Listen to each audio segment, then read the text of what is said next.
Katerina Poberežna, and coordinator.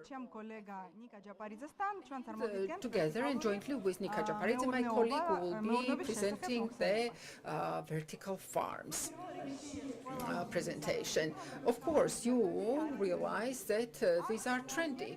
And the Google search index is presented here that shows the interest of the some people search towards the vertical farms, and you can see that in 08, 09, they consecutively, and the interest towards the vertical farms is increasing steadily, globally so. And given the global financial crisis, many facilities in major cities in the US have been freed up, and they respectively decided to find another function for those buildings and spaces. Respectively, the vertical farms see significant investments, and this is a dynamic over the past 4 years, and according to this data, in the vertical farms, investments have been increased threefold, and it is relatively stable over to other directions, online, the restaurants or the marketing platforms or innovative other directions, etc., etc. And the vertical farms are part of the entering the new farms, and this is a growing trend. The impact, how the vertical farming influencing fresh produce market. Considering that Rabobank has assessed that about 500,000 hectares of greenhouses, and of those about 40,000 hectares in glass houses and remaining under plastic, and the vertical farms occupy a bit, quite a small share, and this is considered more like a niche industry. And even it is so negligible as part of this chart that barely visible.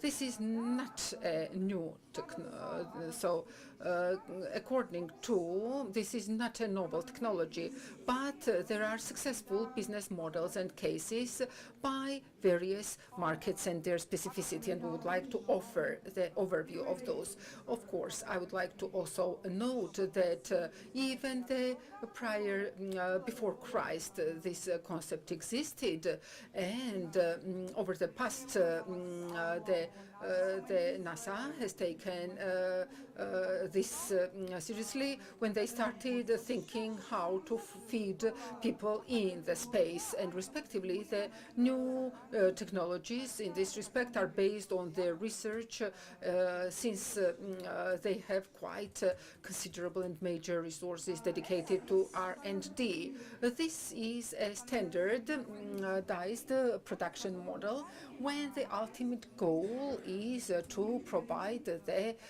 produce to clients as ultimate goal. The control of the entire supply chain and the development of internal products, domestic products, is the main superiority. This is a widest spread business model, which is differentiated by hydroponics, aeroponics, or aquaponics, etc. And when during the production and the use of various technologies, it's very hard to classify. Also to note, many have identified the need for selling the technology versus the produce or the greens, because this would be more profitable. But some entrepreneurs have opted for the focusing on the selling of the products, because it offers a stable cash flow, and respectively the small-scale model technologies have been developed, which is available in Georgia for renting or lease, and respectively the technology has become accessible for wider public, because the price in this case is the leasing is way lower than the putting up the production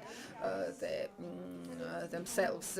And the service build, lease, operate is an example, and this is an example of the farming as a service, like based on an order, long-term contract at a price where the technology company retains the ownership over the farm, and they by providing the production services.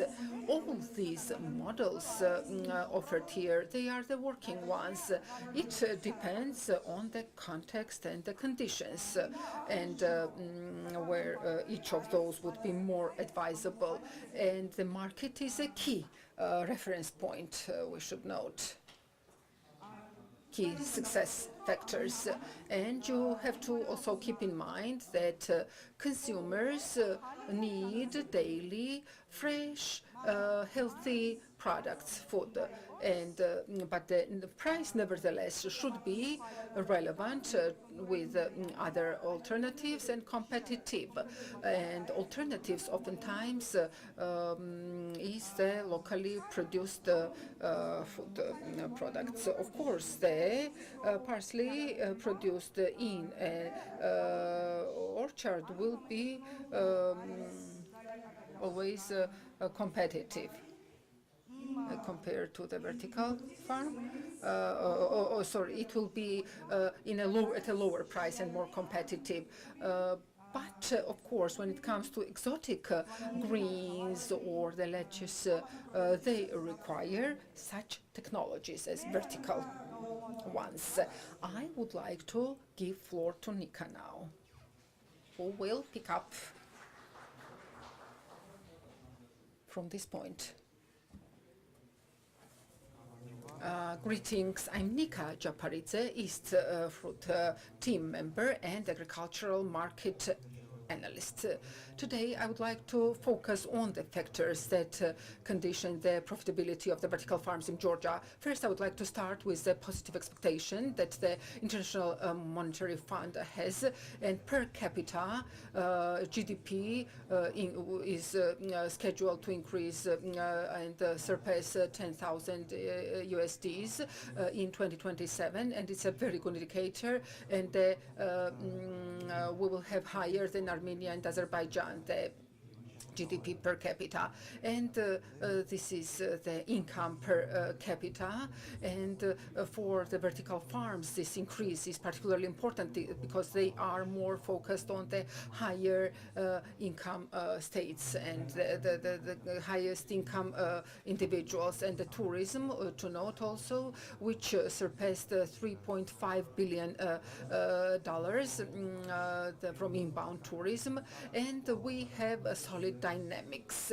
Of course, the proceeds from tourism reduced during the pandemic and as a result of war, although there are the expectations that it will get back to the original figures and values. As regards the ultimate consumers, the expectation is positive. Now let's see who are the entities who are going to cooperate with the vertical farms and buy products from them.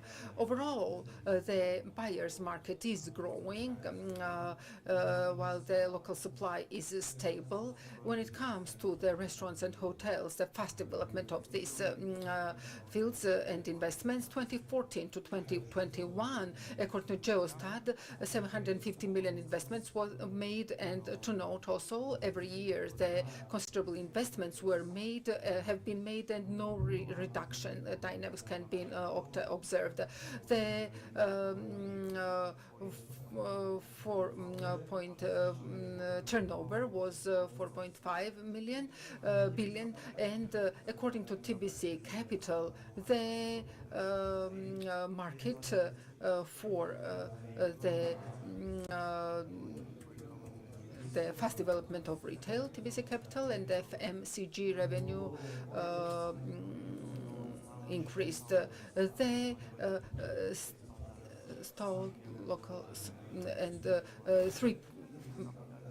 yes, the FMCG revenue from 3 billion increased to 6 billion, and it's set to increase further. And also we should note that the share of the formal market, like the chain and registered businesses share, is set to increase. So on the one hand, there is positive expectations from the customers and the positive dynamic of the businesses that are buying the vertical farms products. Although according to the Geostat data, we can see that the production increase. The Greens group from Geostat, which would comprise also the vertical, and the production is not increasing, and the demand is not being met at the expense of the export. So export is stable like production, and in 21 the import of those vegetables that can be produced by vertical farms has increased. Now, to get to more specific factors that directly have to do with vertical farms, and to consider such significant production factors as electricity costs and the labor costs.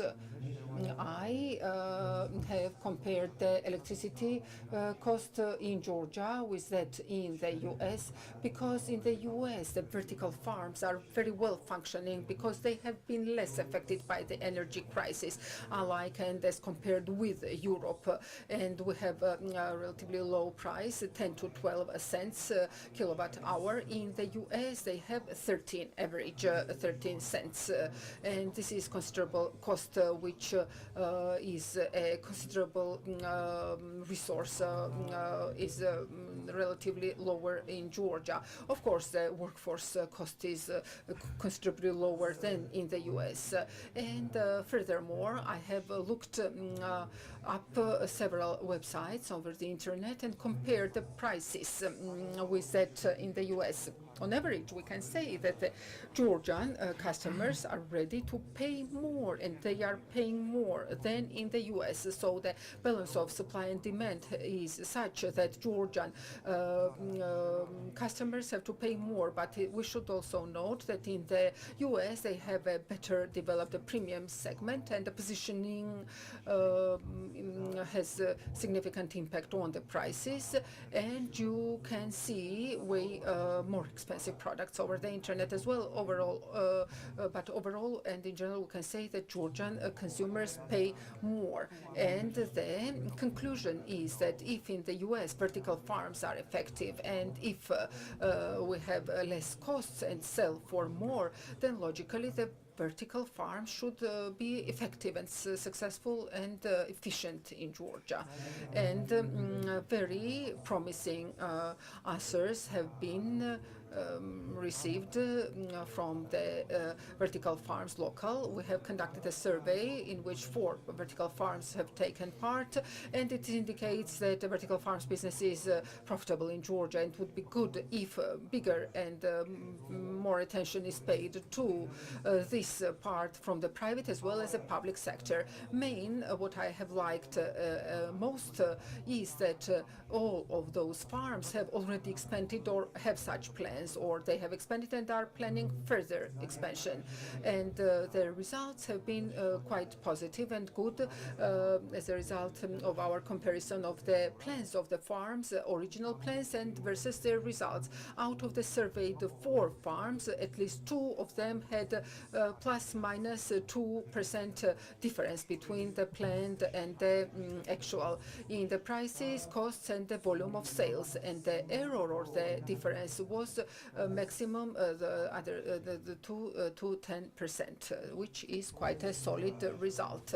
Lastly, I would like to focus on the investments required for vertical farms, more or less, and iFarm free of charge calculator has been used by me, which is not extremely precise and accurate, but can be good for giving an idea. I have taken deliberately the low prices to be able to see a minimum, like a profitable sort of a break-even, so to say, and where it wouldn't make sense to organize a vertical different sizes of the farms, starting from the 150 square meters and 3.5 meters. And investment is $300,000 up to $800,000 when it comes to 450 square meter area.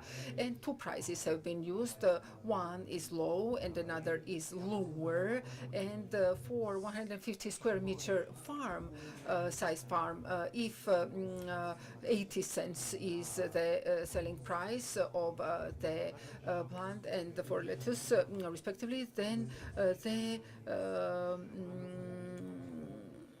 such prices, if there is no sort of profitability, is possible if a good niche is found. 10 years is perhaps not reasonable and feasible, but if price is improved $20 and 1.2 per the plant, then the period will be 5 years, half of that, and the significant economy of scale will be attained by the expansion of a farm. If 150 square meter has the 10 years period, and if we add 100 square meters, this will be brought down to 5 years, and overall setting up a farm per square meter is over $2,000 cost, considering of course the repair and renovation, etc., of the facility. And even a small farm, as we can see, costs quite a lot.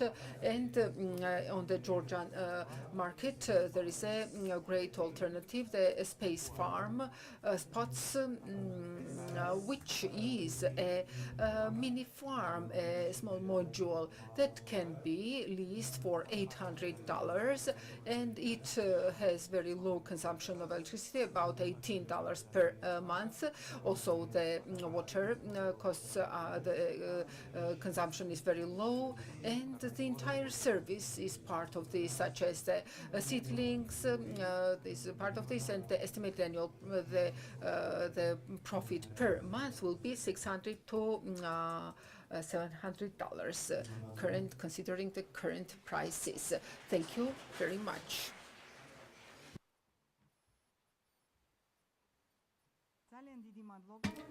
Thank you very much, Nick.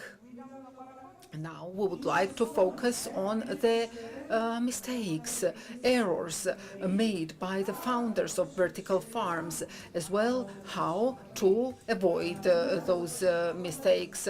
I'd like to invite Ms. Marite Galiete from Latvia, who is Latvian, the expert in the vegetable garden and extensive experience in agronomy, is a perfect specialist in the closed controlled environments such as the greenhouses and respectively the vertical farms.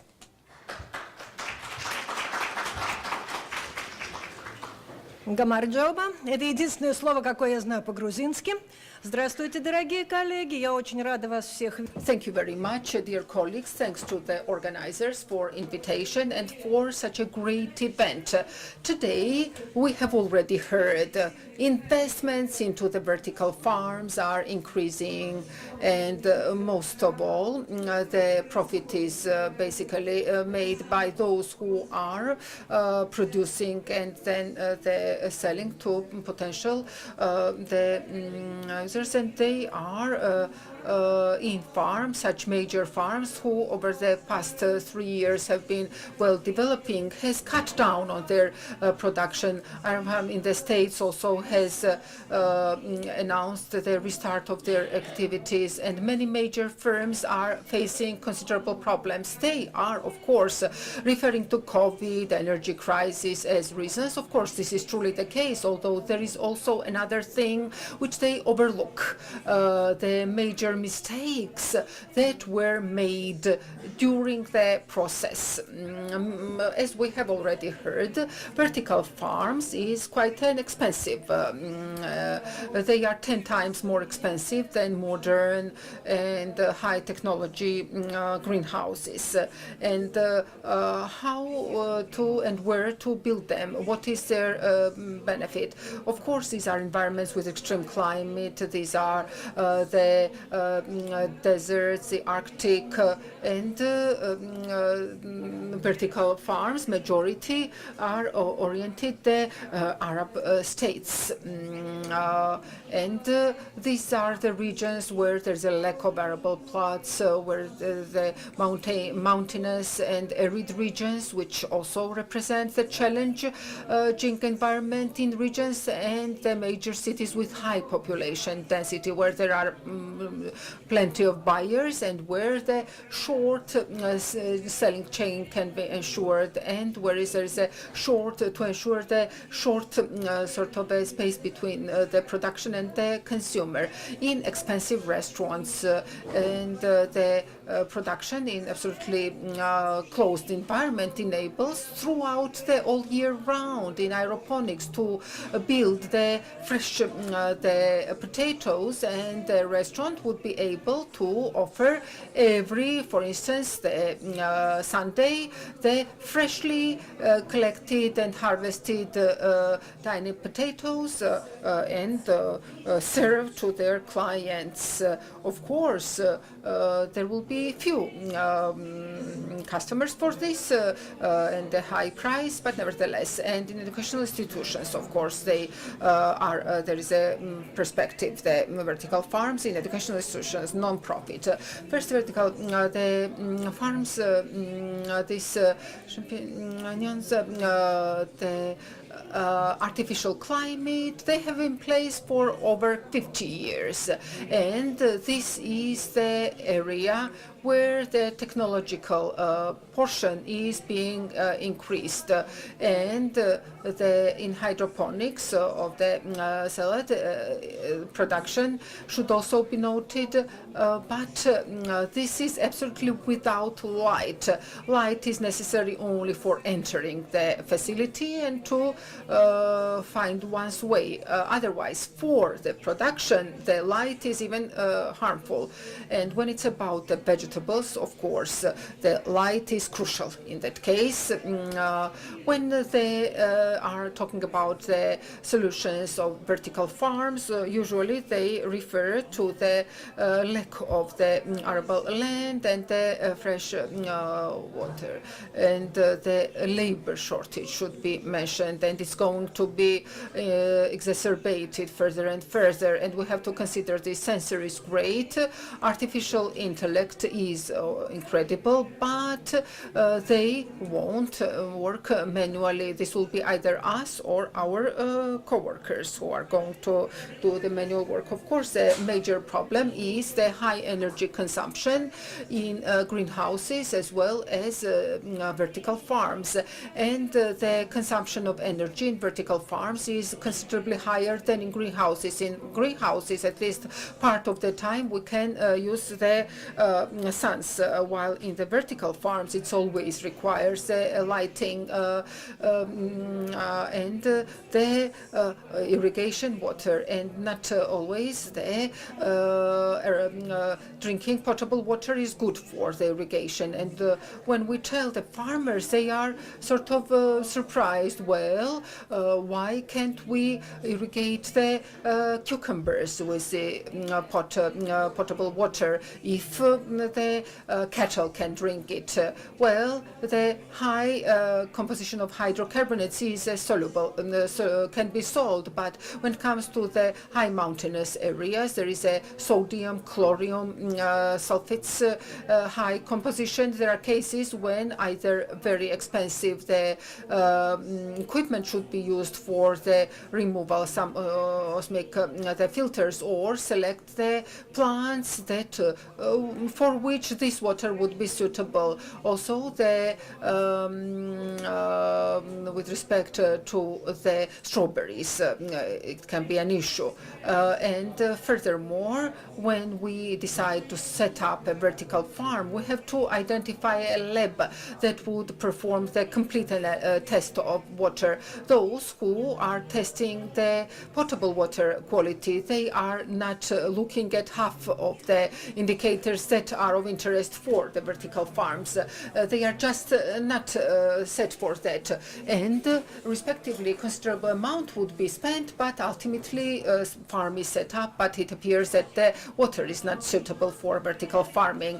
And usually, and I have been observing this over 11 years, and I am involved in various activities related to vertical farms, and how it usually goes on. A person is inspired, they have seen something over the YouTube or as a result of some trip, and they do set up a improvise, so to say, themselves the farm, and with their self-made LED lamps and sensors. And actually, those that are fit actual lamps, they are very expensive, while LED lamps are cheap. And there are, of course, gifted and skilled people, men who, so to say, would think that if they can do 10 times less cost, why spend more? And the bigger problem, and every time my exposure with research, they are always trying to develop sensors themselves, while this should not be done because there is a ready-made available. And ultimately, once they put together something, they start thinking about what should they produce in this vertical. Well, the lettuce, what about the cucumbers and the pepper even? Well, this is wrong approach. When they see that something is growing there, then they are saying that they are going to scale up and sell and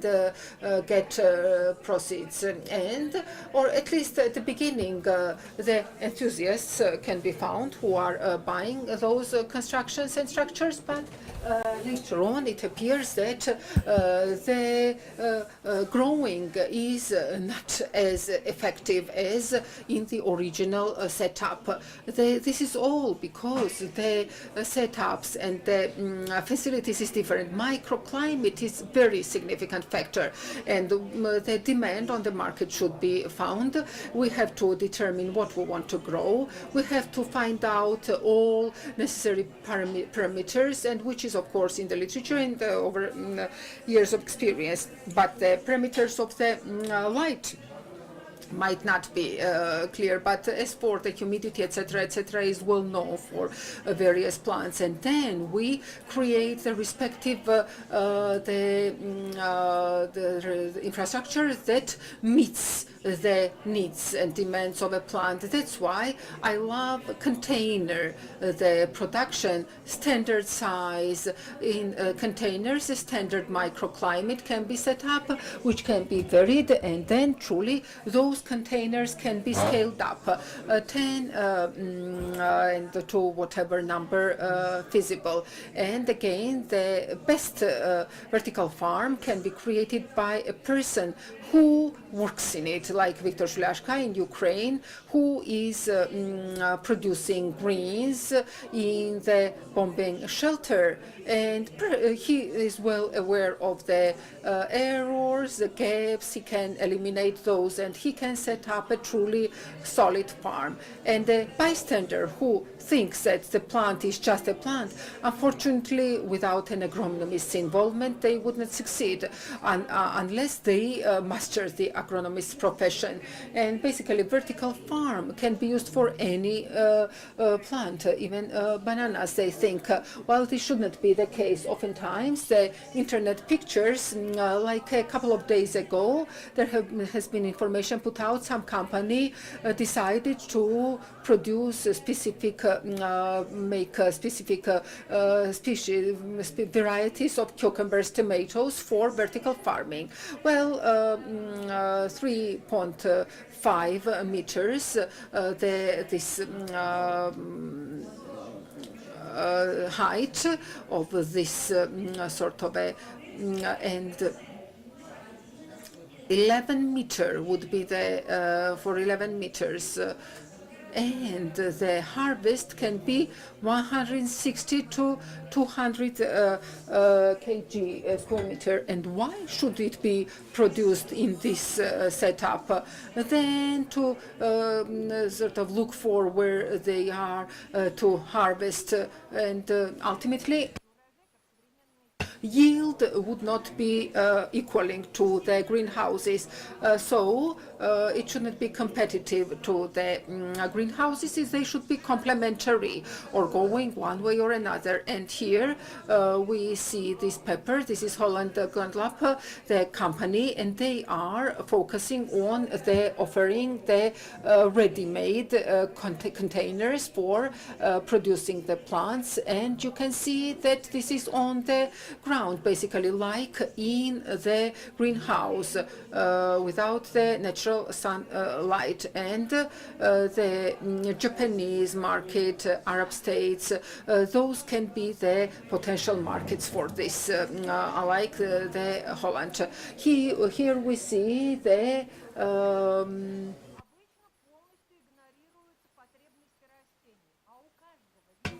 demands of plants are ignored oftentimes, while particularly the strawberries have their demands towards the ambient air, the minimum, maximum, and optimal, as well as relative humidity, air humidity minimum, maximum, and similarly the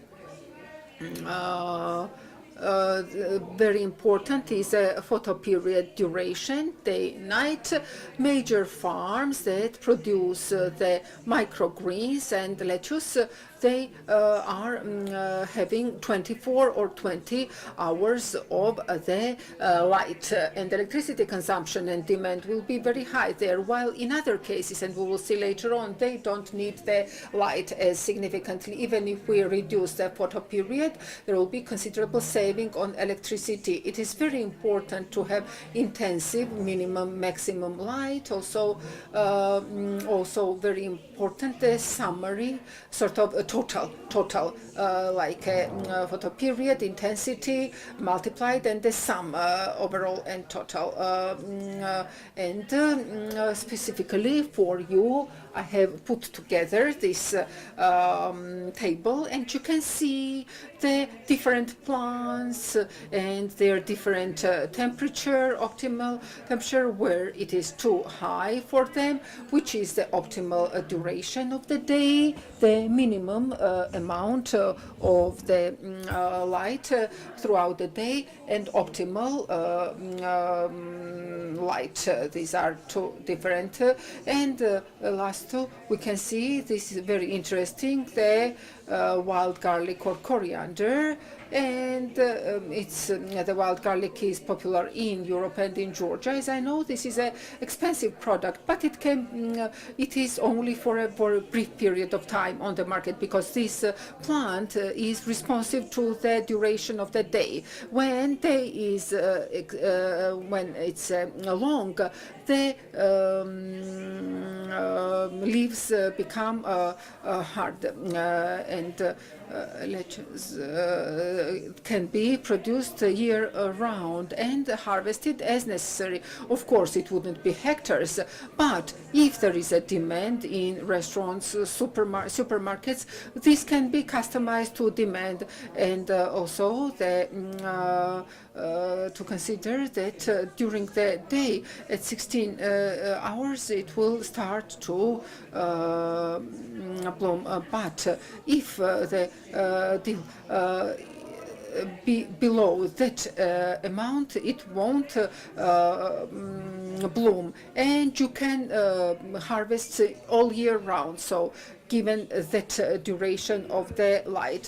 So regulating the growing conditions as long as they are known. And of course there is literature about this, and this is one of the stands of the farms, and this is a very nice looking show window. It can be placed in a restaurant, in a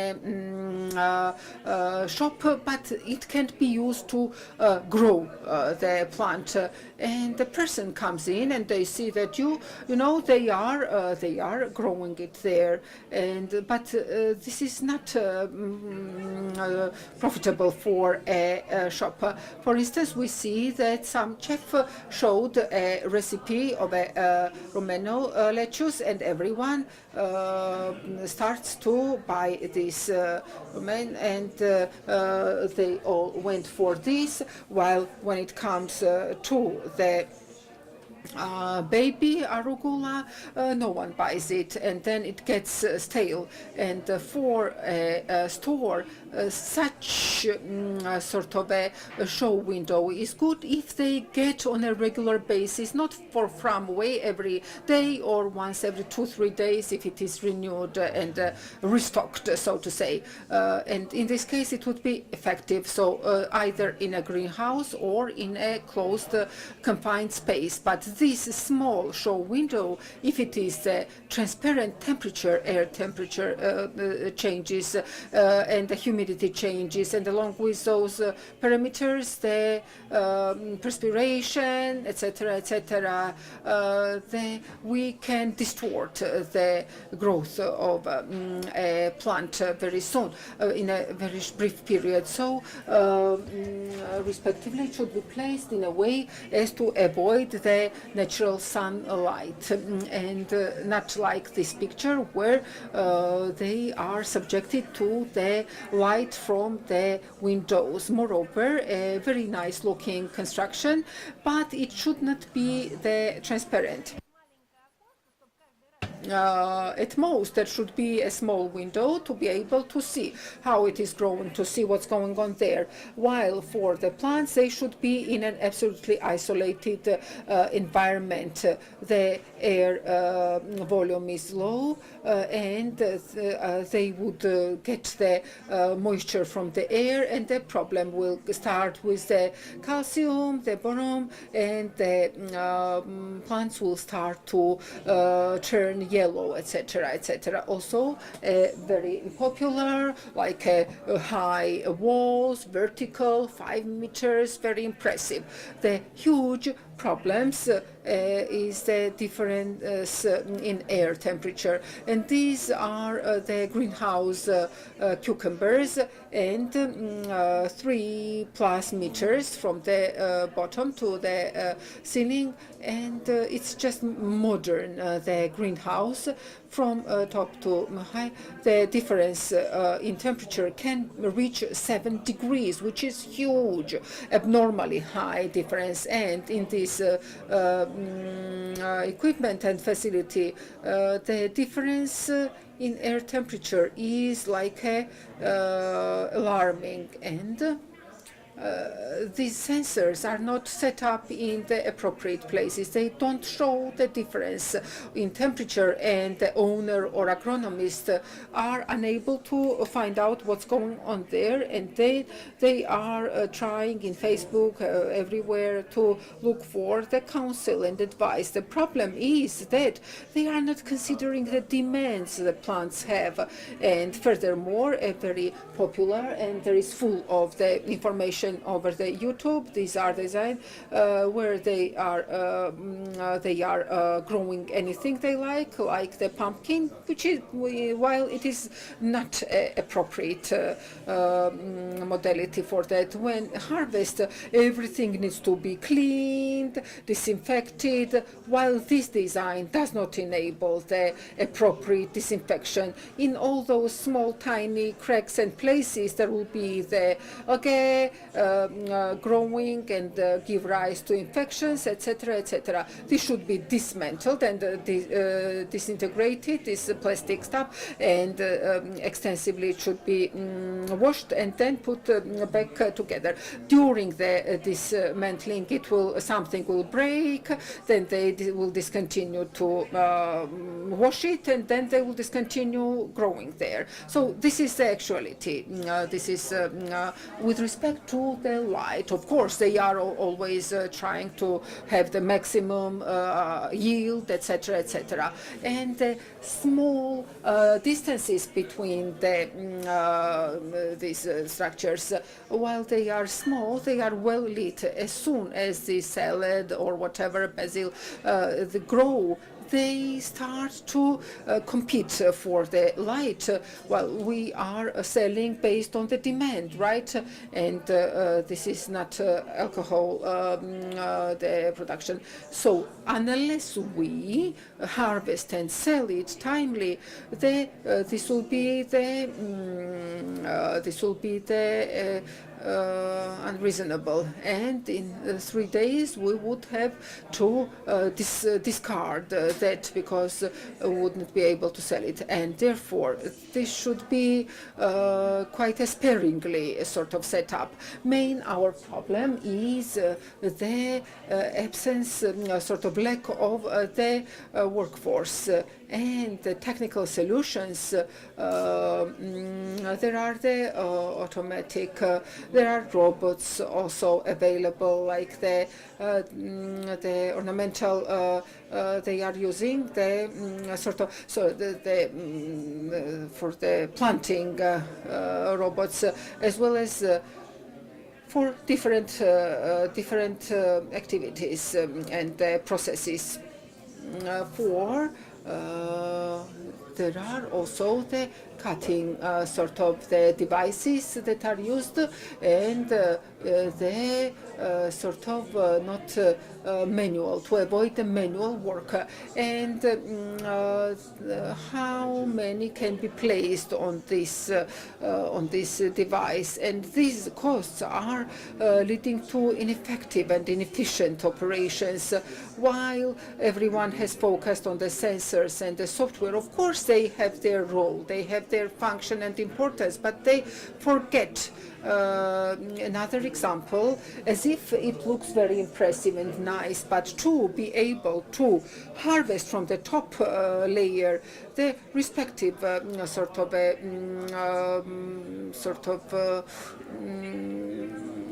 product is needed, and the construction they didn't realize that they would have to get to that point, and such by hand and then to take, etc., etc. In modern, the mushroom, they have all this sorted out, and the substrate every level. They are then taking in a separate the room where the cutting takes place, this automatic, and then they are manually removing the lower parts. So this is just not viable because of the lack of the manpower. And the vertical farm strawberries, why not at a glance? On the one hand, given that we are able to regulate the temperature day and night, we can have all year round, we can ensure the standard supply of the strawberries, of the berries, and we can produce the technically possible, but there is a huge amount of problems involved here. Again, how much it would cost this Oishi Japanese enterprise in the US, quite intensively developing, but this is $50 per box who we would find the buyers for this product. On the lower, this is Latvia, a farm, quite a primitive greenhouse, the wooden and the plastic cover, and you can see the amount and number of the berries and fruits. And above is a vertical farm, and you can see the number of the berries there. And if we are able to, within 2 months, collect this amount of the berries and then plant again and then grow, versus in the upper picture, and if we harvest during a half a year this amount, of course this one is more profitable and beneficial. And also a problem for us, those who would like to grow in vertical farms of the strawberry, the issue with the respective seedlings is an issue. It has to be grown on themselves. They should grow it themselves, but by all means in a substrate, not in soil, to be able to have the guaranteed non-infected and healthy seedlings and plants. Of course, compact the root system in a tray. It has to be done by themselves, by all means, and also depending on the sorts, the short day varieties with a programmed productivity. This can be done. The Belgians do use this method. In that case, the products would be truly good. If we want, this is quite expensive every 3 months to replant the strawberries, neutral day varieties, and then have half a year or year. In that case, this has to be mastered specifically, like we grow in the tomatoes and the cucumbers. The plants should be kept in balanced conditions. Those technologies have not been well developed and in the world. And in Canada, Russia, they grow in the greenhouses. They are starting to grow in Europe, but it's still not well developed. And this is a picture from the farm. Then February this year, there were many producers of vertical farms presented there. Again, the transparent facility, 3 tiers, strawberry. They were so proud. They had sensors and they can operate using a phone. And 4 degrees difference for strawberry. This is big, and the quality can't be attained. And if it is neutral day sorts, but they have 24 maximum if we want to get the solid product. In vertical farms, in theory, the vertical farms enable this opportunity possibility. It just has to be utilized and used. Another picture from the internet, naturally, just recently, some company was offering the just turnkey, so to say, and it was done by a good architect, but the person did not consider that it was plants, and so like approach was like towards furniture. Unfavorable circulation of air and optimal microclimate can't be attained, and this should have been done. The 3 chambers, each chamber should have had its microclimate management, and that would work in that way. And another big mistake they have made, that these elements within the walls, they can be in a building. There can be a dining in the dining or in other, but other than in the area where there is a growing, because the walls should be smooth by all means in that space. And the last slide, drones. Of course, they are very popular. Are they needed in vertical farms? Well, actually, yes.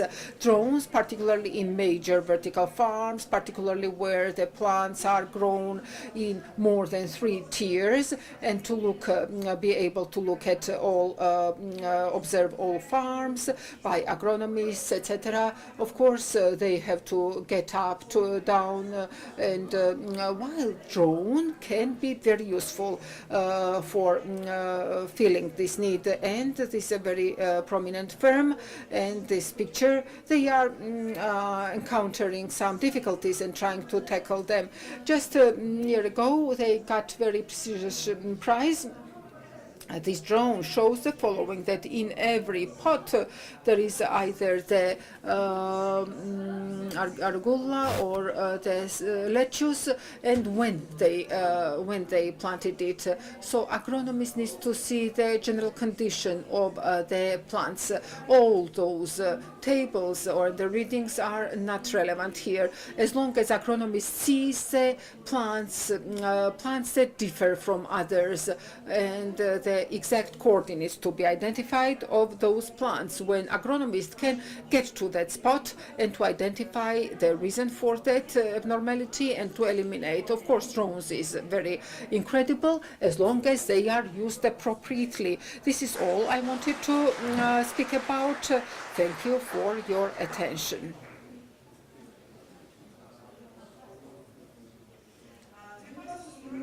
Dear guests, now, after this very interesting presentation, we would like to focus on the market in Georgia for vertical farms. And therefore, I would like to invite for the discussion, Mr. Legrand. Levant Boadze, And Miranda Manchgaladze.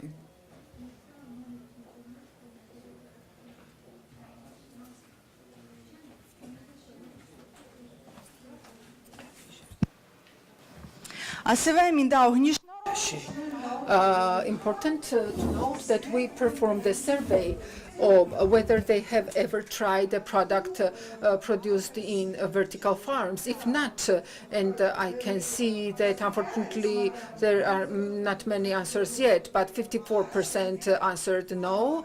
And in Stamba Cafe, you can try these products, and you can also observe and see the vertical farm. In other restaurants, HoReCa sector in general, this is possible. We just don't know from where this product is. And I would like to ask our chefs who have great experience, long-term experience, beginning from studying in UK, like nutritionist, culinary arts, and so on, and also working and living in different countries, about what is demand, what is dynamic of the demand currently, if you see growth in your restaurant, if you, and what are people asking, what do you prepare for people, and also then maybe Levan, who joined Ajara Group since 2017. Yep. And also has international experience. He was also the chef of Shukura restaurant in 2001, and now it's also joined Stamba Cafe. So maybe you could think about and answer this question. So what is the demand, and what is assortment do you have, and how is dynamics? Okay, sure. Okay. Greetings, I'm Leman Gadze, as has been mentioned by Katerina Cafe Stamba chef, and answer to the question as to what the consumption and the demand, etc., is of the microgreens and the lettuce in our restaurant. Answer is that it is high, because about 90% of the menu is the and the microgreens, and respectively the demand is quite high. Consumers are quite demanding. They always look for the fresh products there and in best condition. And of course, we are making sure we have this luxury to be able to offer this, because across 15 meters across, we have this space farm, and we can just go to there and just harvest and cut for the specific dish.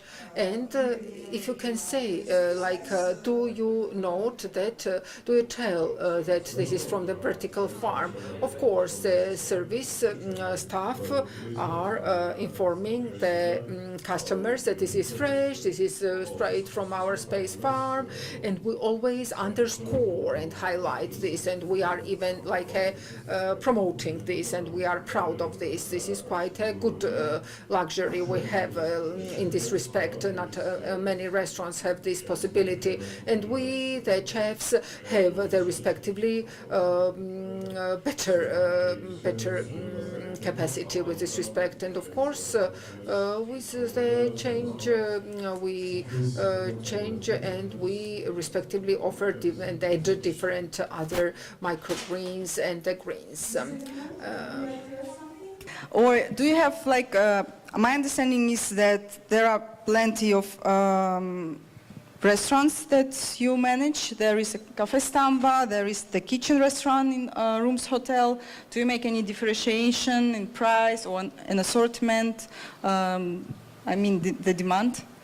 Well, both restaurants, Stamba and Rooms, are different in the sense of as you say, of design as well as a concept regarding the food.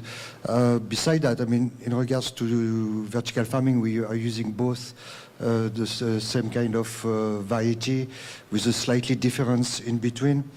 Let's say in Stamba, we have a dish that is made all around the butter crunch salad that is completely coming from a space farm, which is our vertical farming inside Stamba.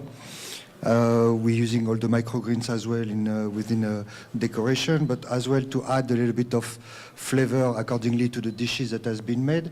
So let's say if you use something that is a bit acidic, that we're going to use a bit of red sorrel, or if something more earthy, we use a bit of pea shoot. So we try to balance and to use those microgreens to enhance the dishes rather than to using just as a decoration. I think in regards to the dynamic, I think people are looking more into eating safer foods, more simple food that are more taste, less processed. Therefore, the beauty of having a vertical farming, we can enable this to happen using less chemical to grow the products, being more natural, being more out of season as well, even though I believe that we should eat product within their season because our body needs, for some reason, what's come into season, give us the vitamin, the mineral, all the energies that we kind of need.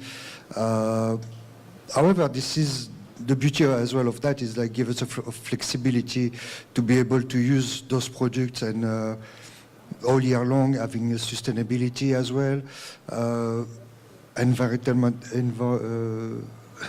yeah. That one, friendly.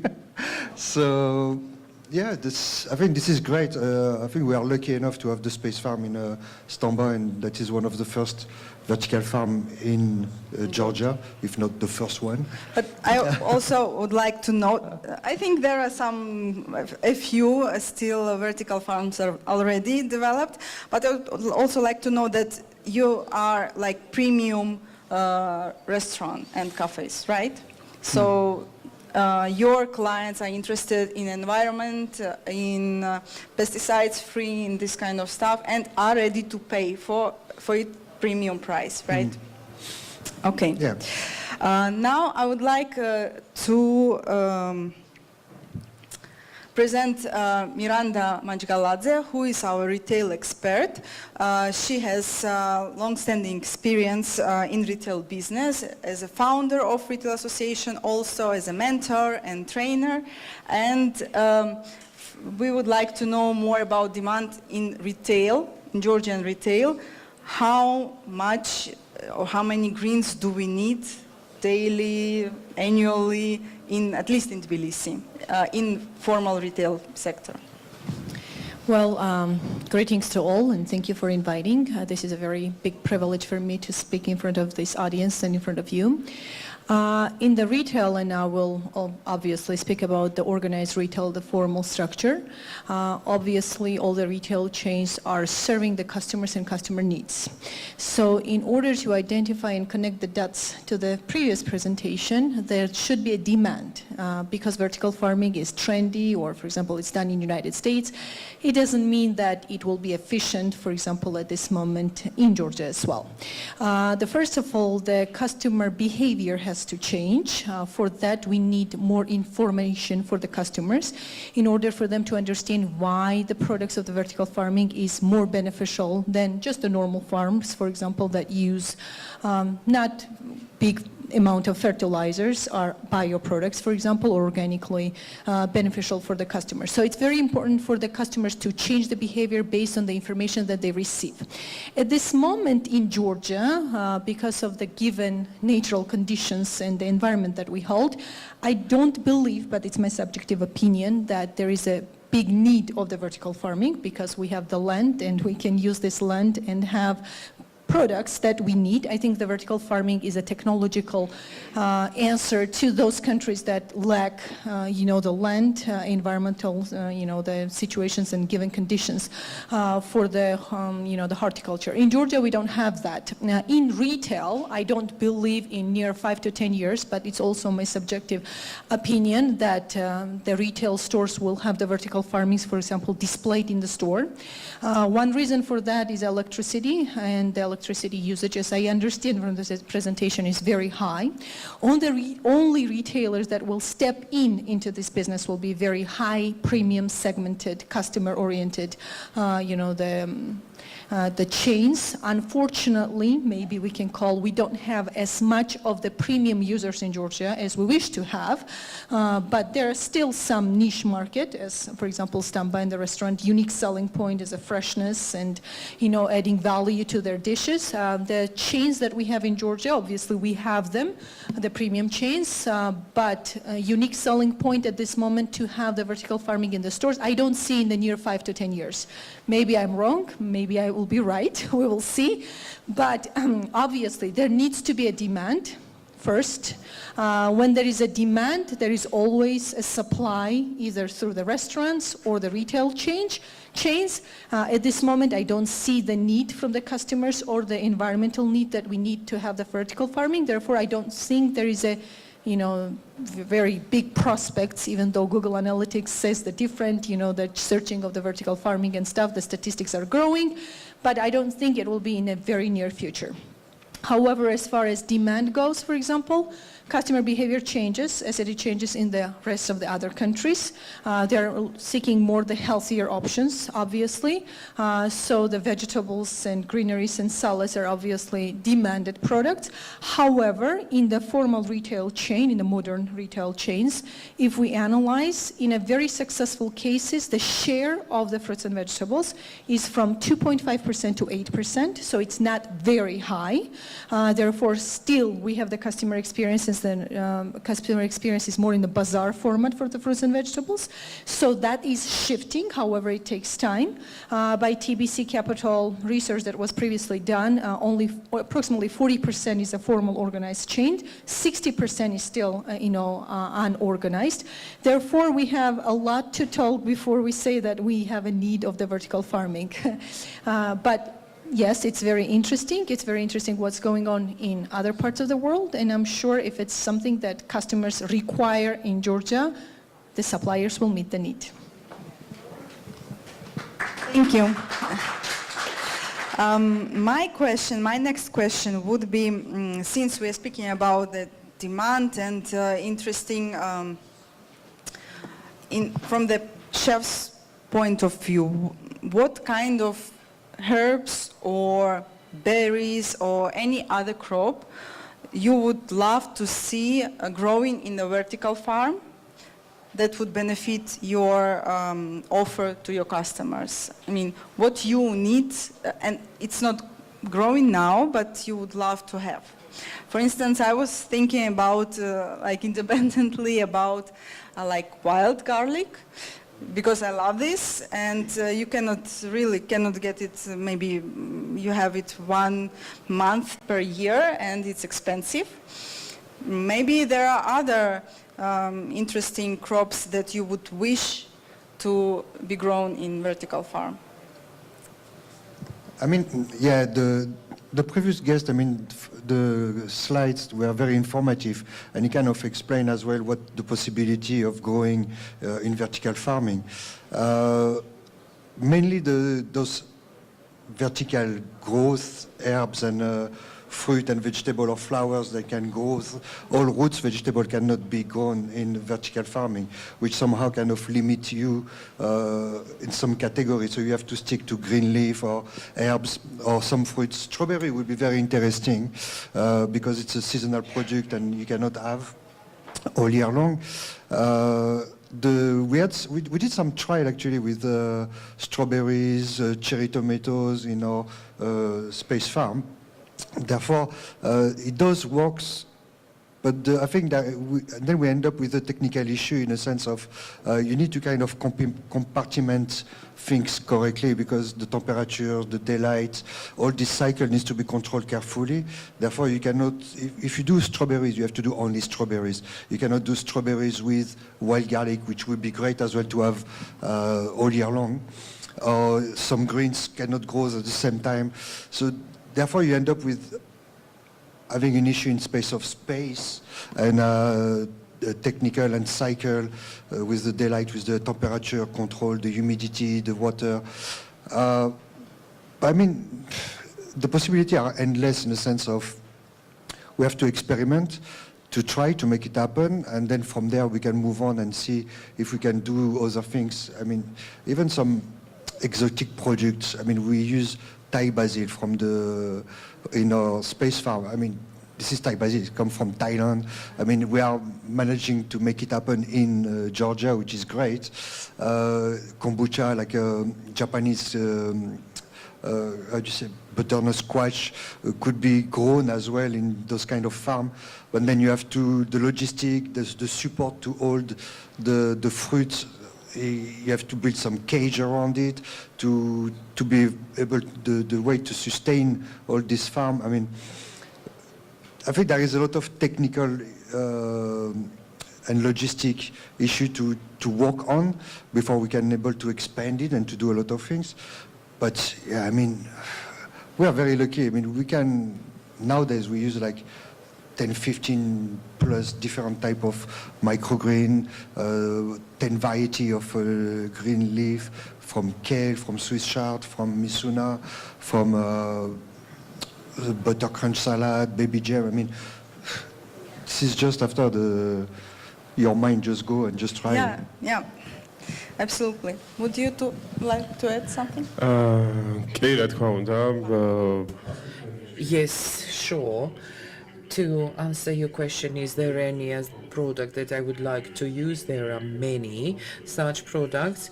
It's just when we prepare a menu and we do the development, we also try and understand then to do something preparation and to take things in advance. We discuss these things with the management that for the next menu we want to use this or that, and we do the updates then. And now, for instance, the thyme is one of my favorites, and I like its aroma, and we've actually added it to the menu, to the Space Farm choice. Thank you very much indeed. I want to move to you about what can be grown. Everything can be grown in the vertical farm, and the same, let's say, what is the experience of Latvia, and do you know any similarities. And what about the vertical farms? I agree with what has been said, that we are from retail, and I support this idea indeed. And as I said, these vertical farms, and of course there are people who are ready to pay for it. In Latvia, vertical farms are, very few, like 20, very simple indeed, and they are fully closed with the shelves and the LED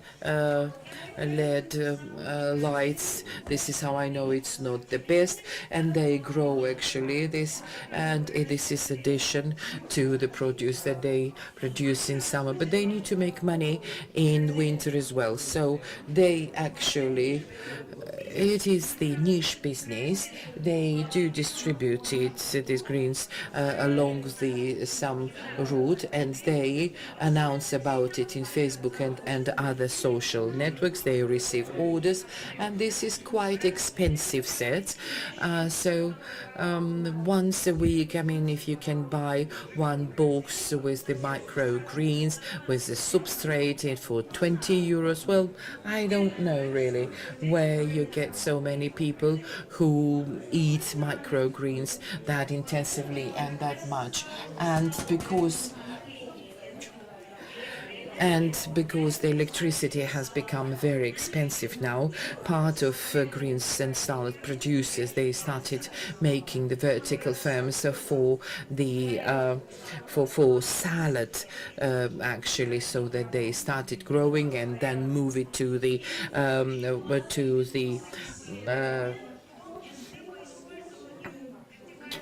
house. And also they have the different selection, and we have soy farmers, and actually the lighting and the temperatures are not ideal, but with vertical farms it may work, and the demand on soy is quite high actually. And as I said, there was this slide with these poor potatoes, and there are experience of growing potatoes with aeroponics, again for selection purposes, but again together with that we have the versions that actually we will learn how to do that, and somebody will be able to offer these fresh potatoes just collected, just harvested. And we start preparation of students, of youth. Well, we just theoretically tell them all that, but as soon as these tests end in something good and positive, we'll start teaching students. Yes, now maybe it's too early, but in 10 years there may be a bigger demand on that too. Thank you. So, to summarize, it seems that in the nearest future in the supermarket we will not be able to buy some tasty things, but at the same time we will have to go to the high-end restaurants where we will be able to have some tasty salads. And I was actually absolutely amazed when I tried it. It was just harvested, the taste was balanced, and I will wait for the time when this will be available in the Stamba Cafe. Thank you very much. And now I would like to pass floor to the next speaker, and basically we start the next part, and it is about the green logistics. Thank you all very much indeed.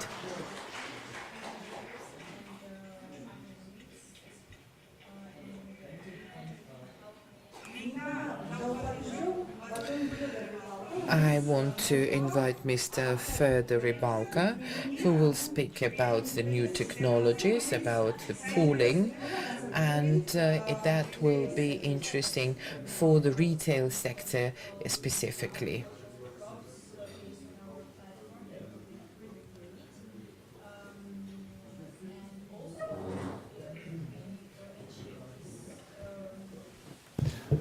Gaumar Jus. Andrei, in previous presentation, say a couple of words about pooling. I try to describe very simple definition of this is logistics service. Everywhere know about packaging. Usual packaging is like one-way disposable packaging, and very popular alternative system is using recycling foldable and unfoldable plastic returnable crate system. This is the name pooling. Why is Georgia move to pooling now? A lot of reasons. The first reason is the huge direct savings for $1 million per year for all supply players in supply chain. Second is ecological benefits, better access for green investment, because this is a part of circular economy. Next is lower labor requirements, especially for the shops, because retailers compete with each other and try always reduce labor cost, less workers using in the shop. Next is in Georgia and other countries, maybe you know, real estate, for commercial real estate is very expensive. And this system can increase trade space for retailer and increase income.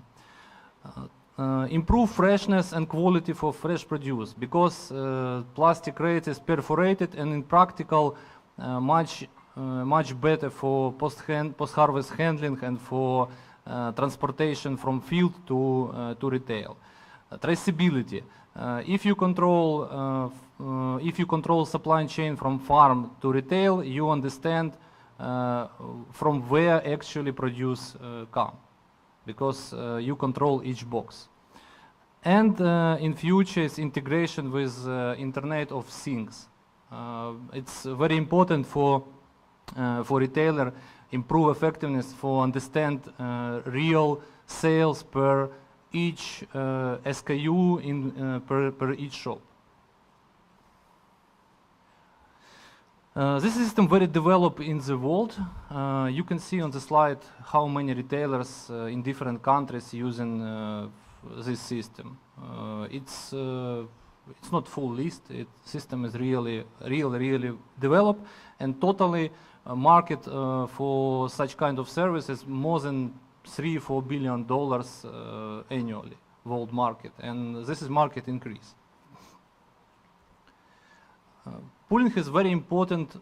Returnable plastic crate is more environmentally friendly than one-way disposable packaging. Reduce CO2 emission potentially around 50%. 95% reduction in solid waste. Two main methods and two main types of returnable plastic crates used in the world. It's foldable and stackable and unfoldable.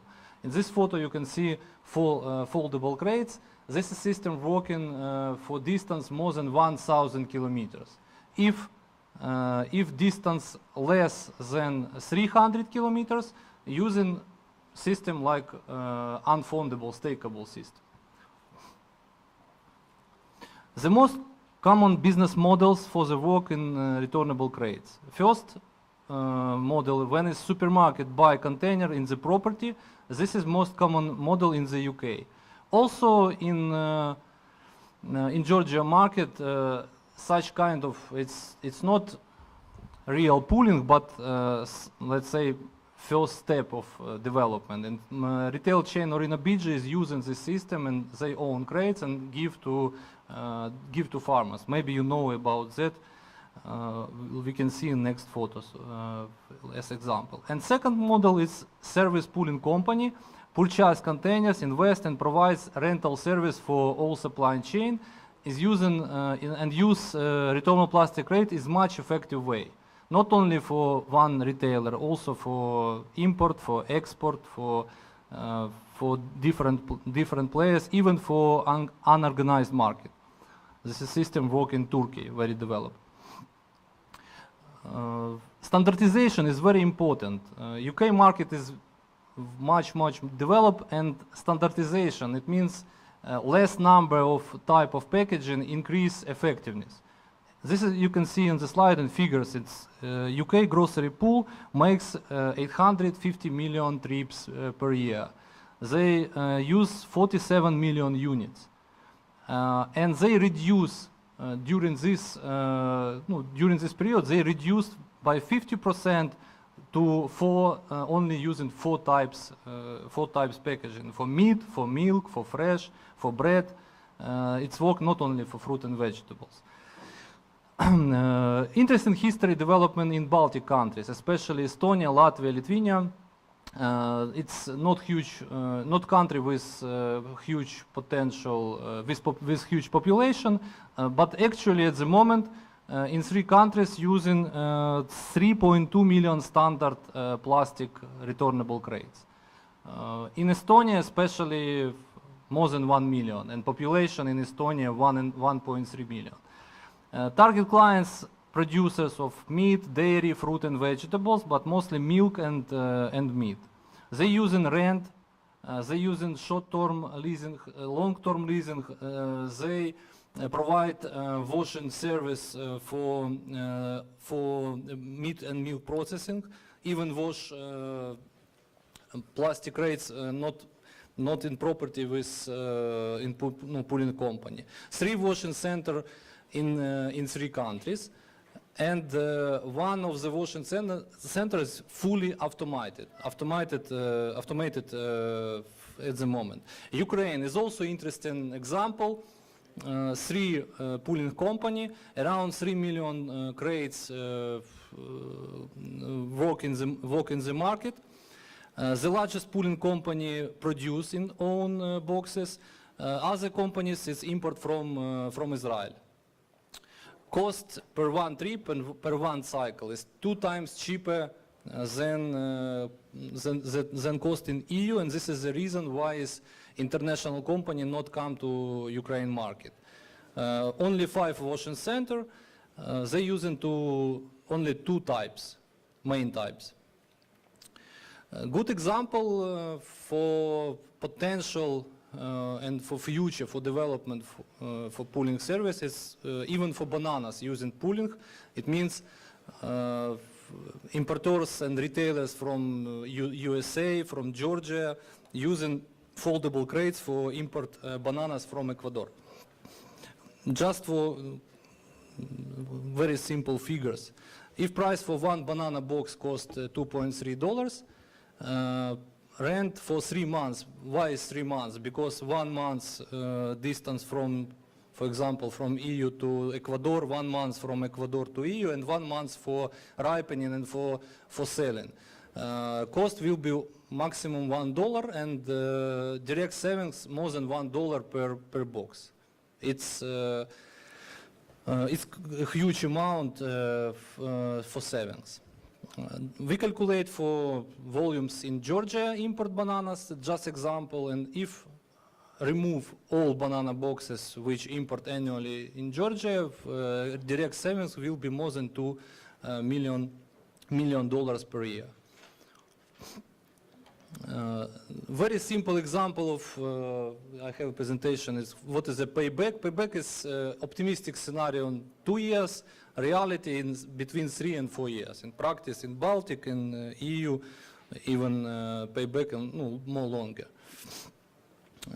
Current market in Georgia, what is the potential? I said before about Baltic scenario. In Georgia, same distance like in Baltics, not big population, but in potential, in our estimation, more than 1 million crates next 3-5 years. And couple photo of actual situation in retail, Georgian retailers, opportunities and problems. This is photo from Fresco, as I remember, yes, for Fresco. You can see returnable plastic crates using like equipment, like display. It's not effective way. It's idea is boxes must be moving from farm to retail, not stay in the shop. Always must move, and because in that way retailer investment and it's not using effective. This is photo from Arena Bidži. What is the problem? Arena Bidži using ineffective way, but problem in Arena Bidži is only one size. For example, it's if you're using such kind of box for peaches, it's not the best packaging for or some kind of tomatoes. Yes, and second is problem of Arena Bidži is washing. If you're using these boxes for potato and for onions, you must you always definitely must washing, but then unwashed. And this is a problem. And this is a typical photo of display in the Georgia with black or different types plastic second-hand boxes which using, and this is a potential for future because such kind of boxes is not, it's not, raw materials produces not certified for food in long term. Yes, and this is a problem. You're not it's not food. It cannot use for food such kind of boxes because Turkey exporters, mostly from Turkey, when they export in such kind of box to EU, it's forbidden. For Ukraine, for Russia, for Georgia, for as a post-Soviet Union, it's possible because that kind of packaging cheaper. But in long term, it's impossible. And this is a potential for remove and for develop pooling service. Thank you for your attention. Didi Madloba.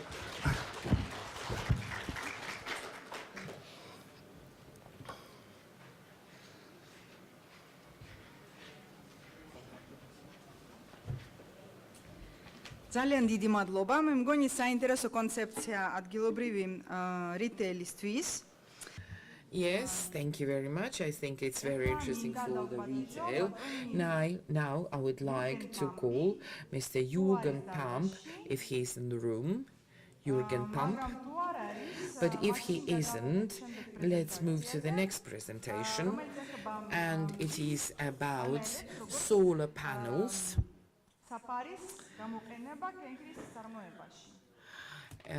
For using it in producing the raspberries.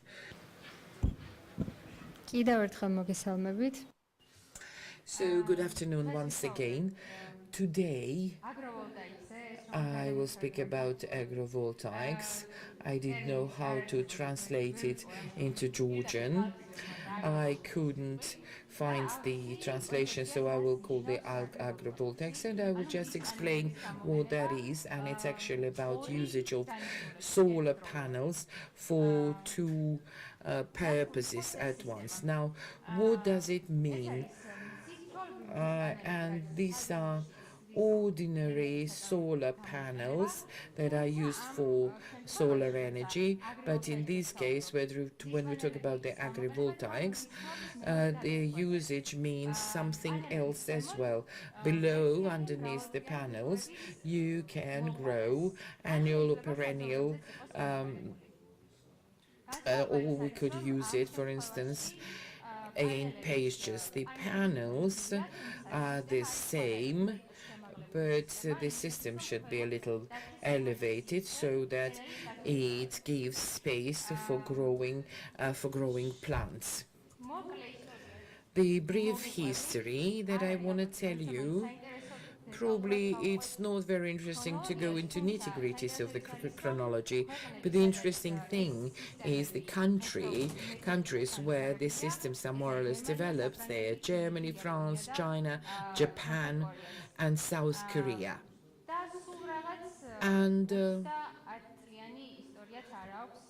it is the history of approximately 30, actually, well, as an idea, it appeared in Germany for the first time in 1981. So it's about 30-40 years of history. And the system became popular And the state supported this system. Developed countries like France and Germany and Japan, they've supported this system. Now, why is agrivoltaics so important and interesting today? I want to tell you a couple of words about it.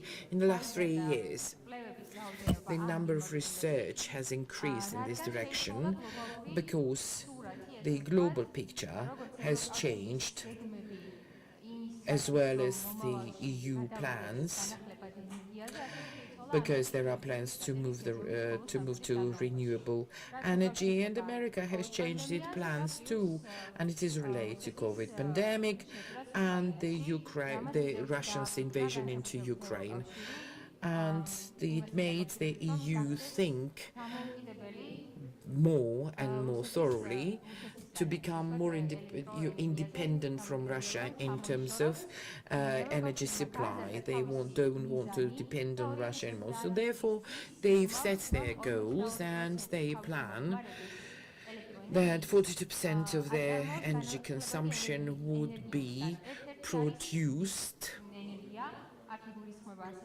by them. So in case of America, the plans are even more ambitious. They want to make the 80% of consumption produced through the renewable energy sources.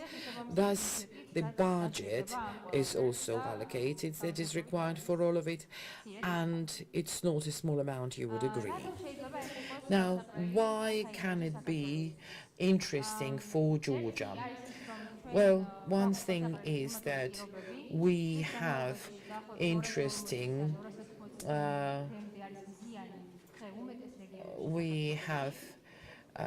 very good sun conditions, and in addition, we are the country with the scarce amount of lands, and therefore they need to be used accordingly and appropriately, and this system actually leads to efficacy.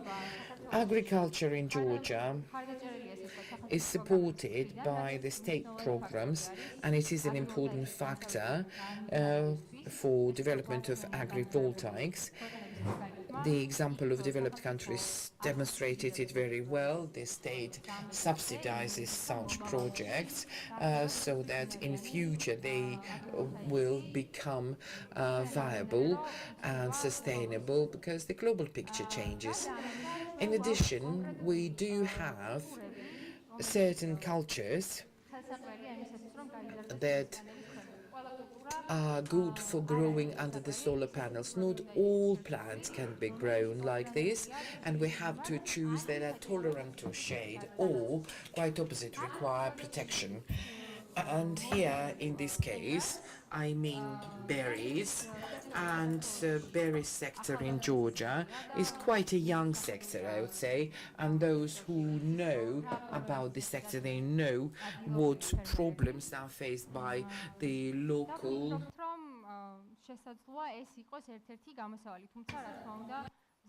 This can be one of solutions, although it's not the first choice. This is the sort of, there are cheaper versions and options. However, that could be the ideal version, so that these solar panels are used to protect the grown plants where there are lots of investments are made, and where we have big gardens of berries like blueberries, raspberries or anything else. Now let's move to the next question. What is the cost of a system like that? Well, there are some estimates made, and they are made per kilowatt hour of energy. So this is the unit, the cost of production of 1 kilowatt hour. In this diagram, you see different agrivoltaic systems. First, we see the solar station. It's not about agrivoltaics, and therefore there is the lowest price. It's just ordinary solar panels generating electricity. And then a different one is the agrivoltaics that is used in horticulture in case of perennial plants for their coverage and protection, and its cost lags behind the rooftops only, where the panels are actually placed on the rooftops for the purposes of producing electricity. Well, this system is not sort of competitive, but we cannot compare the prices because the agrivoltaics has the double meaning, and it actually protects from the negative effect on environment. Now, what are the components of the capital cost, and why these systems are more expensive than other ordinary solar panels, energy plants? Well, the important factor here is that agrivoltaics requires a special construction where the panels will be installed. The price of panels is the same, it doesn't change. The difference lays in construction, and in case of agrivoltaic, we need the elevated structure, and it requires its basement or a platform, and therefore, the so-called trackers are involved so that the solar panels receive or generate maximum energy. Sorry, probably I will have to look at the slide like that. And the next slide is about reduction of the agrivoltaics cost. We see the price index here. This is the data for 2022 and 2023. We see some reduction in cost, but if we compare it to more historic dates, then the cost of panels actually reduced by 52%. So the expectation should be that they will become cheaper and cheaper in the future. The factor is that the key producer of the solar panels is China, and China most probably will make their production cheaper. And in addition, the interest towards such systems has increased, and therefore the scientists work on new type of these panels.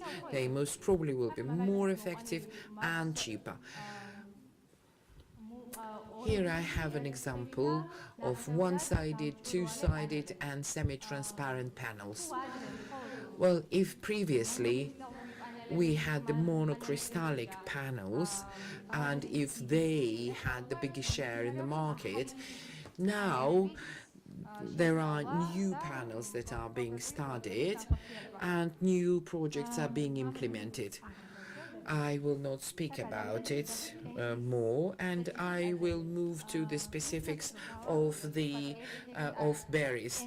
And actually, so what would be the cost if we just covered it with the ordinary protection net, and what would it cost if we installed the agrivoltaic system? Such study was conducted in Chile. Agrivoltaics is not developed there. It is a theoretical estimate. However, Chile has been using for several years now in its blueberry production this protective nets, and they estimate that in the future the solar panels can become the substitutes for this covered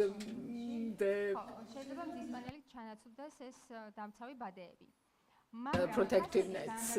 But according to the calculations, we see that the price of the agrivoltaics per hectare is 110,000 USD, while the cheapest net costs 15,133 USD.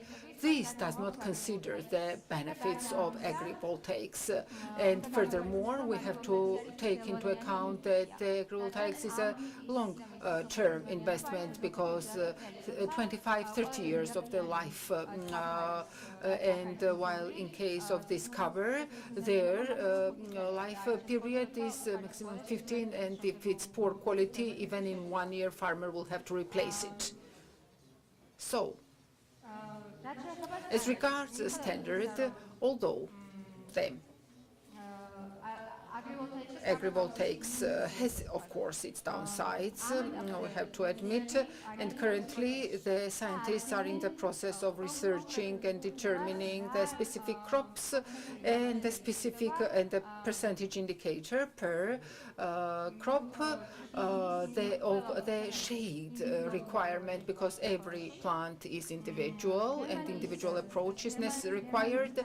According to the German standard, the following points should be considered in order for agrivoltaics to be considered successful. One of those is that after introduction of the agrivoltaic system, the yield should not be less than 6% compared to the situation without this system. 66% is admissible because there are some of the crops where, whenever this is the first year of the system, there can be radical change observed, and farmer can get 50% less yield.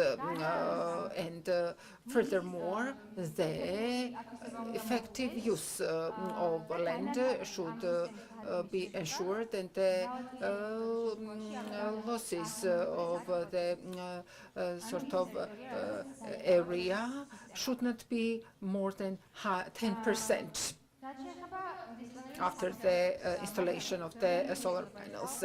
As regards for perennial crops, it would be interesting if we speak about two types of the system.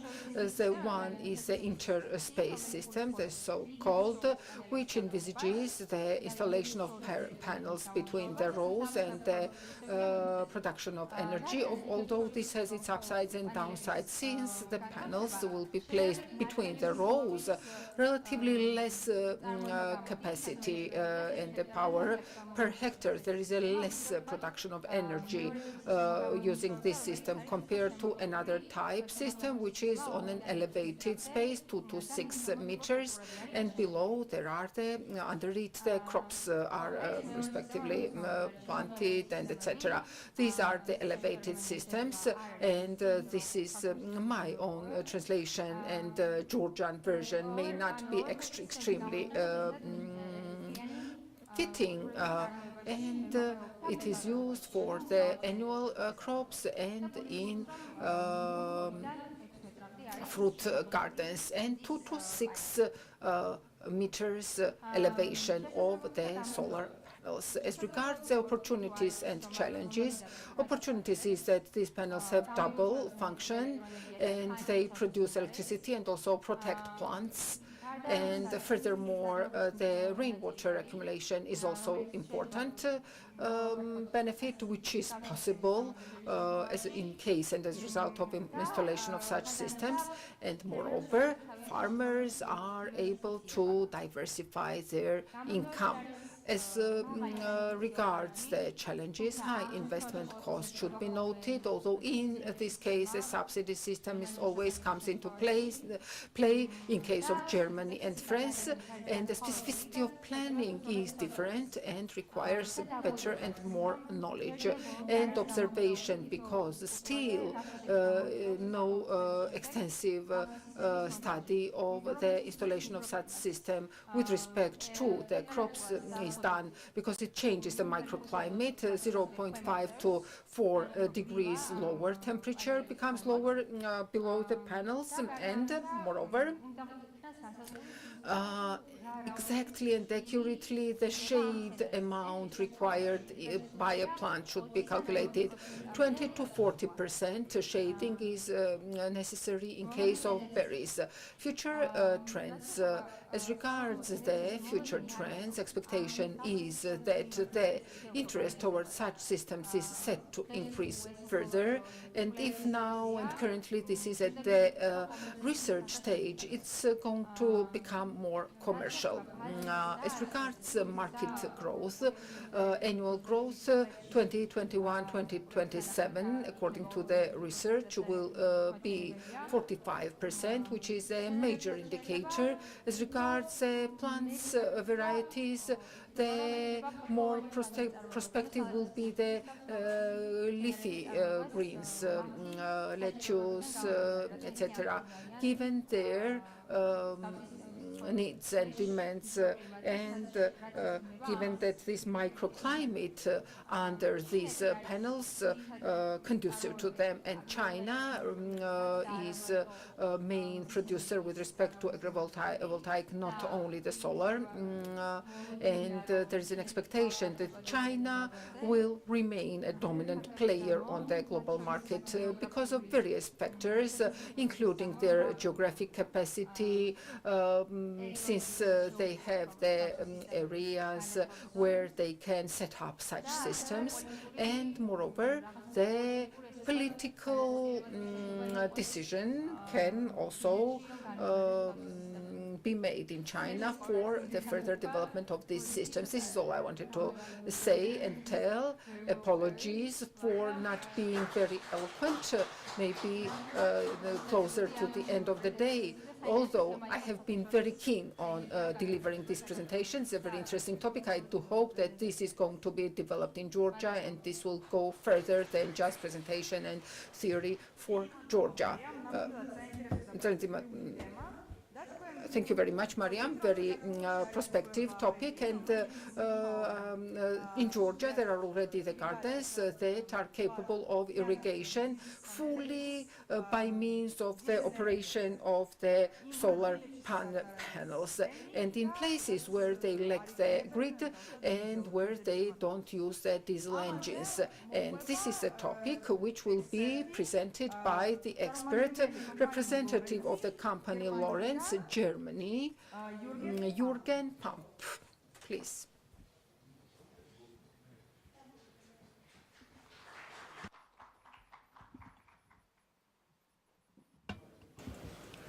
Good afternoon, everybody. It's a pleasure to be here. And so far we heard a lot of speeches which were very interesting, and most of them have the same basis. It needs water for irrigation. So we, as Lawrence, are a manufacturer of solar-powered water pumping.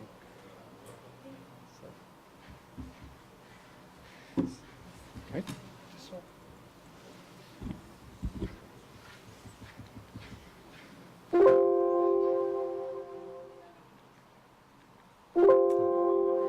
Okay, now we have it. So we are an integrated solar water pumping company, which was founded in 1993. We are not the biggest manufacturer of pumps, but we are the global leaders in the solar water pumping market. Why is that? Since 30 years, we develop and build water pumps powered by solar only. This made us two experts in business and technology. We deliver our pump systems via a global professional partner network to over 150 countries in this world, and we cooperate with thousands of partners locally.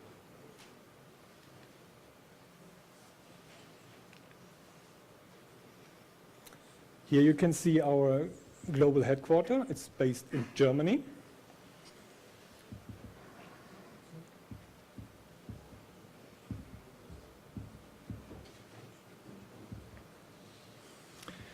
It has an office space of 2,250 square meters and a warehouse of 2,200 square meters.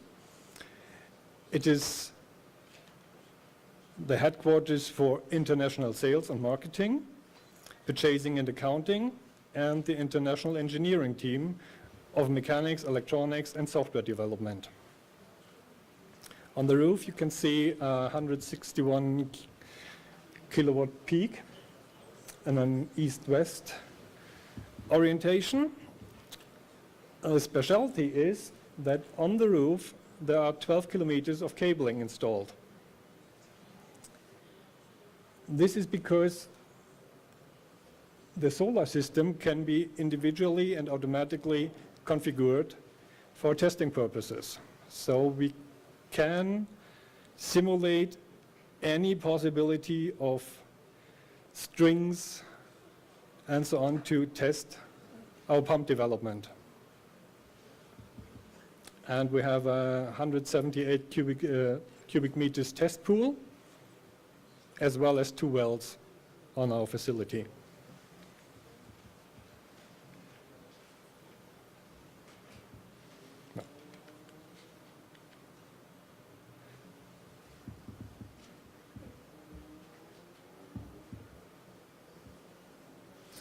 This is the factory.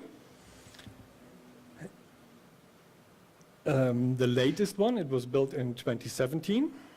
It has also a test area, a large pool, 500 kilowatt peak on PV on the facility. It's 100% owned by Lawrence, and it's located in Beijing, China. This is simply because our founder, Mr. Bernd Lawrence, is based in China. He lives there, has his family there, and right from the beginning, the factory was built in China.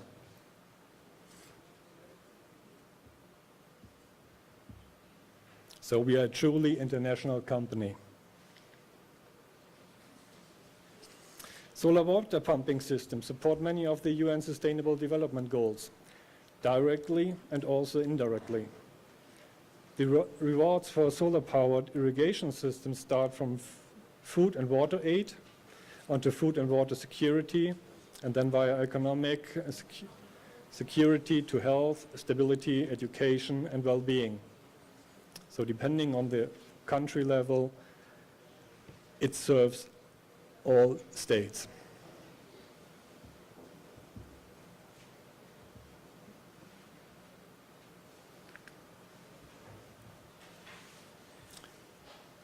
Solar-powered irrigation helps a lot when it comes to irrigation, because 70% of the world's water used is for irrigation. And with solar power, anything is possible in irrigation. There are basically no limits, from small plants up to commercial farmings. And harvesting the energy of the sun for water pumping is cheaper, cleaner, and more sustainable than using grid power or even worse, diesel generators.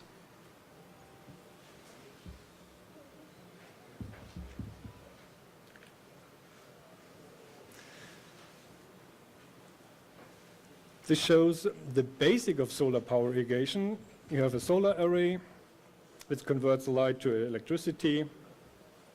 Solar panels have a long life, low price.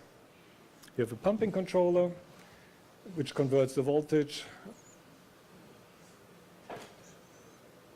into energy for the pump. You have a solar pump, either a submersible pump or a surface pump, which is variable speed drive, has a high efficiency.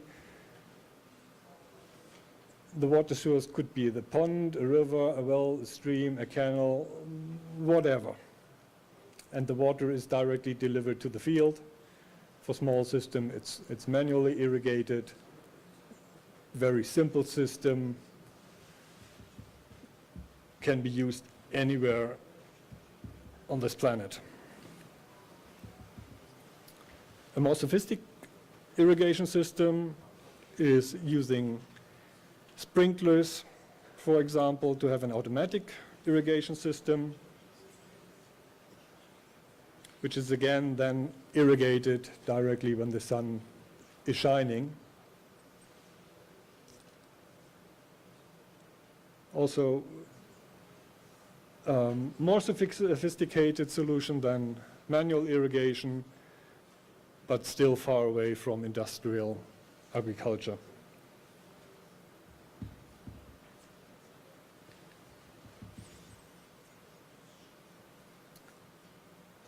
This is a bit more sophisticated pressure drip irrigation from a pond, which uses then a storage, either an elevated pond or elevated tank for gravity irrigation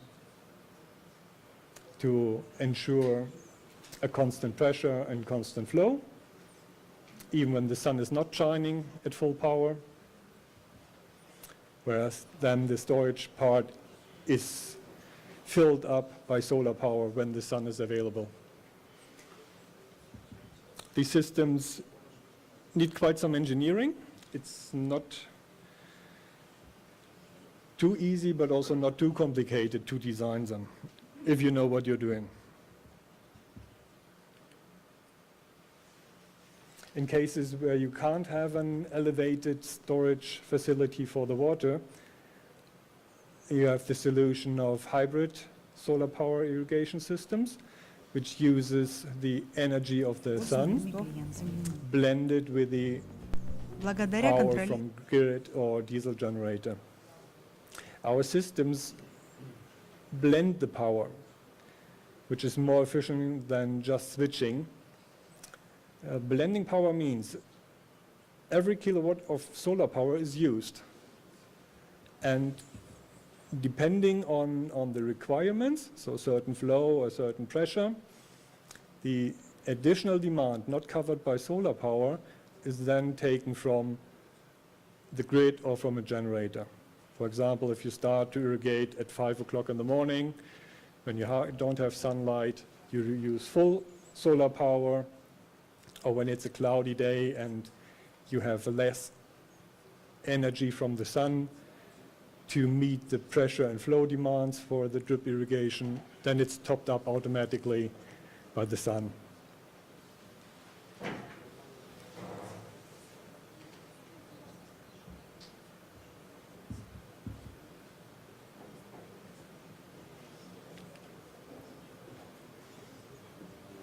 So this is a sample implemented here in Georgia. It's an almond orchard.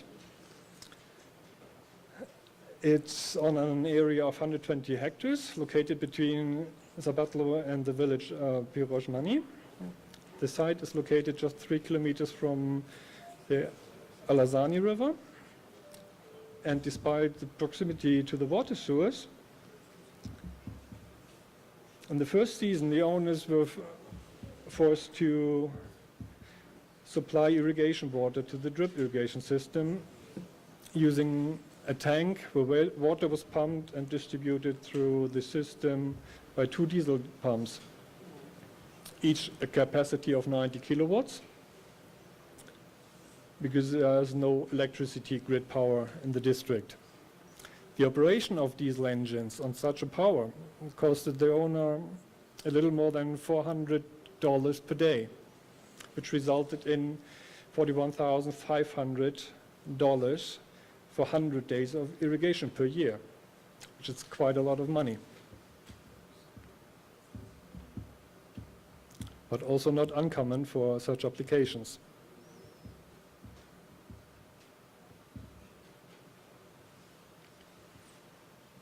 So we provided a solution, our so-called PSK2 100 pump system,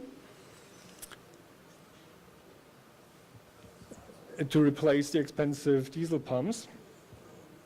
Our autonomous submersible pumping system is powered by solar panels, exactly 108 kilowatt peak a solar array. The water is pumped over a distance of 3 kilometers with 130 meters elevation to a storage pond. And from there it's gravity fed into the irrigation system. The irrigation system is divided into sectors so that each tree is watered every 3 days and requires a system pressure of 4 bars.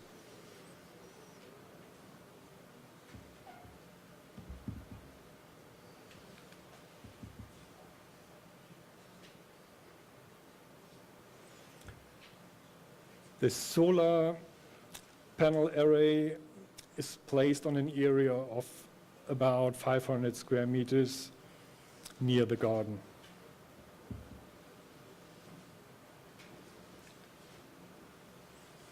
Thanks to the system, the water was raised by a total of 130 meters at a distance of 3 kilometers, and the flow is about 130 cubic meters per hour.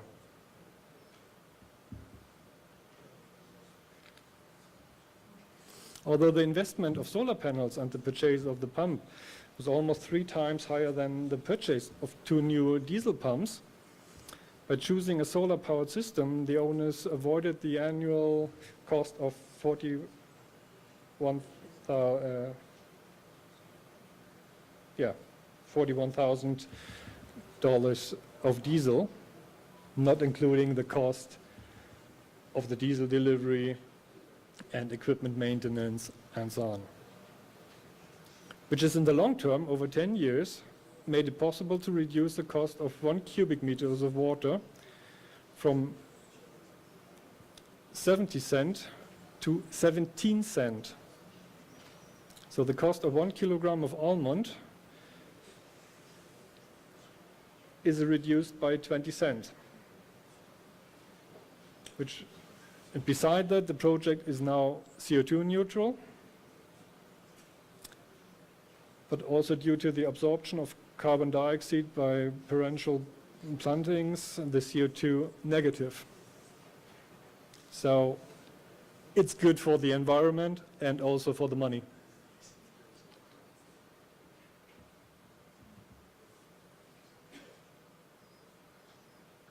The operational results are, it's time saving, it's automatically operating, no more maintenance on diesel generators or diesel pumps, no transport for diesel. It's a clean and quiet operation, and no external future cost influences. So not increasing prices of energy or diesel.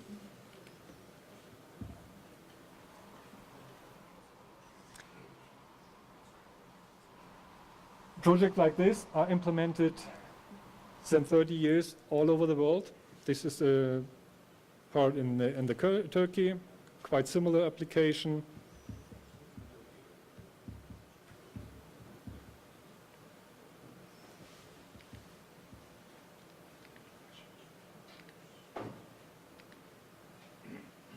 This one is in Peru.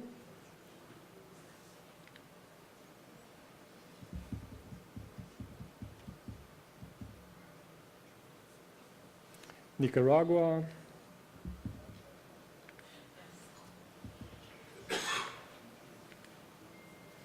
And finally, I want to give you my three most important balancing points.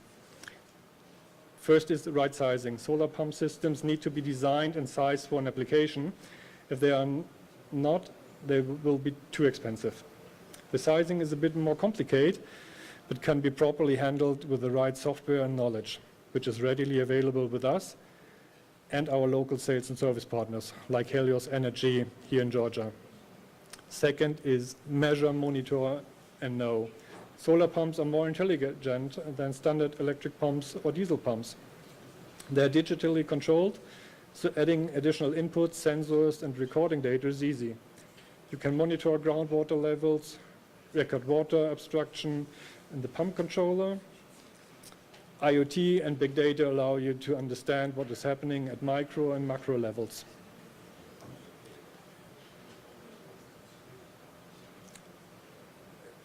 If the farmer is using too much, is this region suffering from aquifer depletion? So is there a drought in the near future? Everything can be measured and monitored. So you can take appropriate measures against that. With all this information and technology, we can give water a value by using the pump brain, which is a controller. Setting volume limits to avoid overpumping and find the right combination of incentive and enablement to avoid waste of resources and money.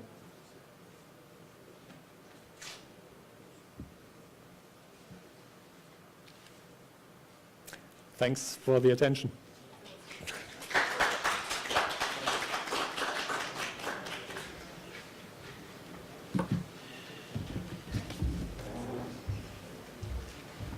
Ძალიან საინტერესო ტექნოლოგია და ფიქრობ Interesting technology, and I believe it has a great perspective. But as regards what other perspectives exist in Georgia with respect to technology, including not only in Georgia, but in Tajikistan, Uzbekistan, Moldova, and Ukraine, will be the topic of our next discussion together with our experts. And I would like to now invite you to the final panel discussion. I'd like to invite Mr. Andrei Yarmak, Mr. Yevgen Kuzin, Bakhtiror Abduvohidov, Daria, invite Daria as well.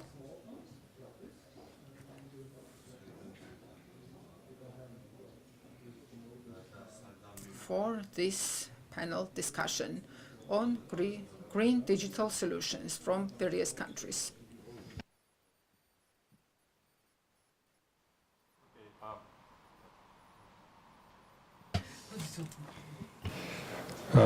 Good evening, everyone, and thanks for everyone who stayed with us all this long day. And we hope it was interesting. Now we would like to summarize everything we've heard, but also add a little bit of information about the trends in the digitalization and greening of horticulture in different countries. We have a couple of guests from Ukraine, and I'd like to add that to present all of this, we spent more than a year studying all these technologies, looking for some tests, live tests in the practical, situations, and if possible, we were looking to see these applications in the countries of our region, and then we also looked into economics of this technology. So now I'd like to ask Yevgen Kuzin to tell us about the trends in Ukraine. Here we go. Yeah, thanks, Andrei. Please give me an opportunity to introduce myself. My name is Yevgen Kuzin. For the past 12 years, I have been working for the Ukrainian analytical agency Fruit-Infor. And for the past 6 years, I have also been working as a horticulture market analyst at the Food and Agriculture Organization of the United Nations. And as far as I understand, we are all gathered here to summarize what we have heard during this conference.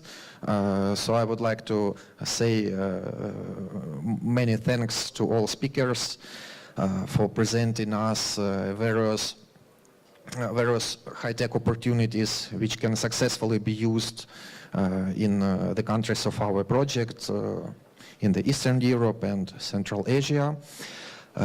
As I'm from Ukraine, I will speak about high-tech opportunities in Ukraine, and I also have my colleague present here, Alexander.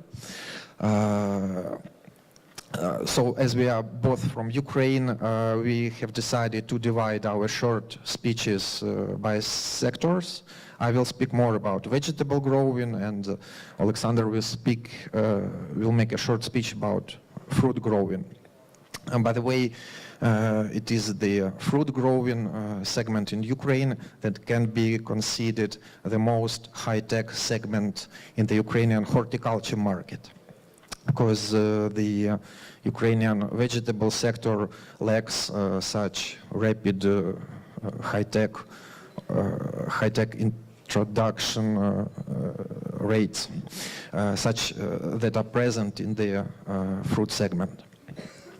And there are several reasons for this lack, but the main reason is the scale of an average vegetable business in Ukraine.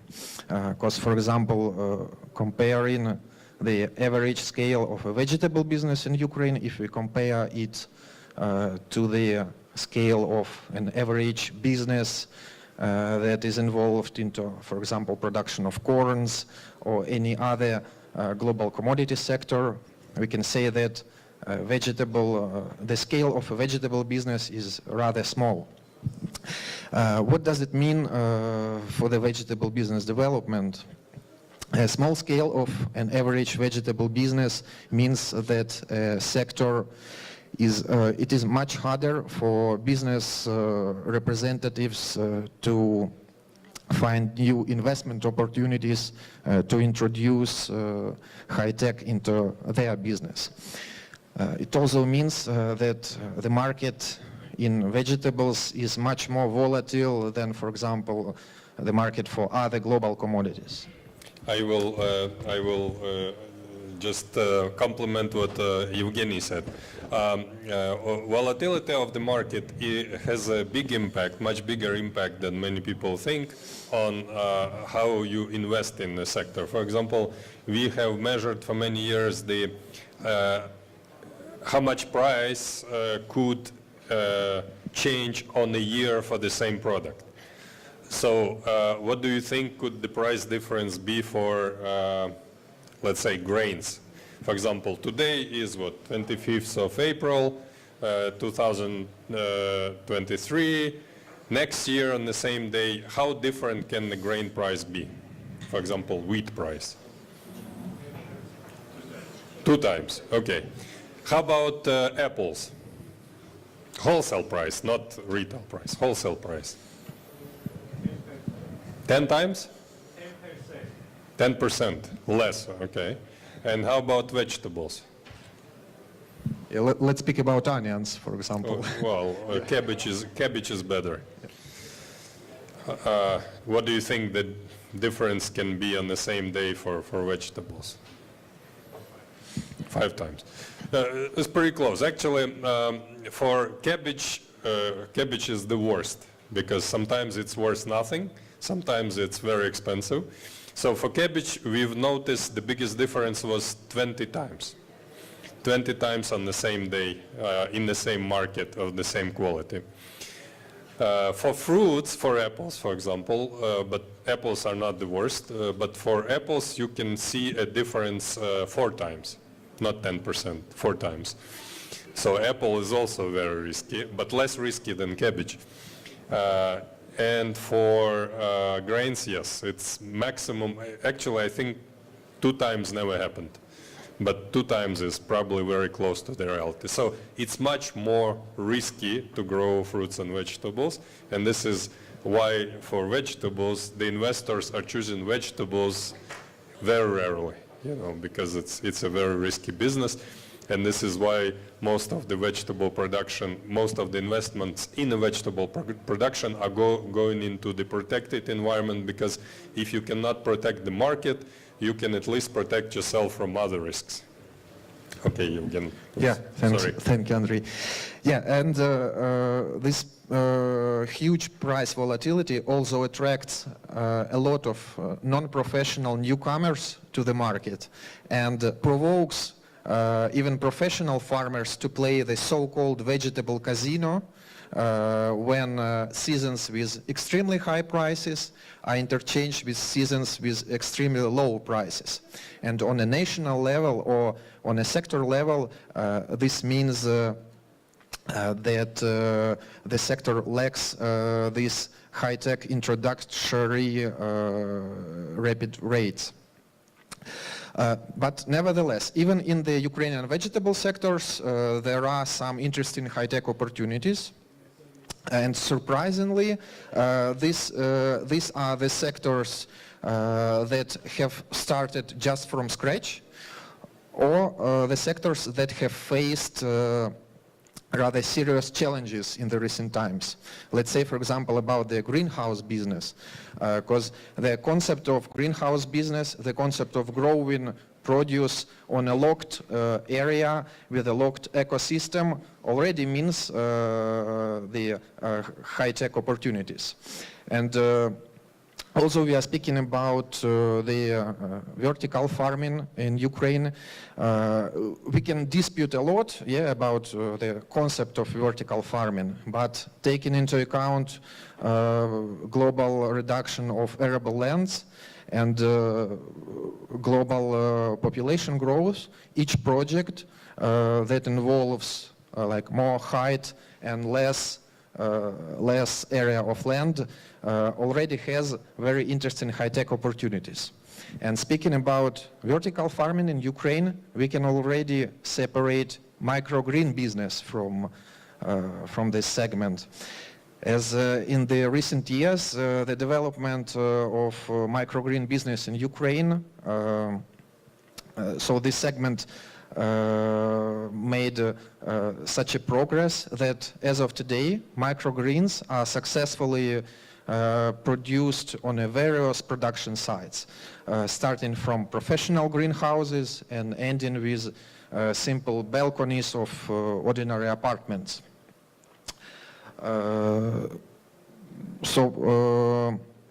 Now I would like to ask Alexander to take it on and speak about the Ukrainian fruit market opportunities in the high-tech segment.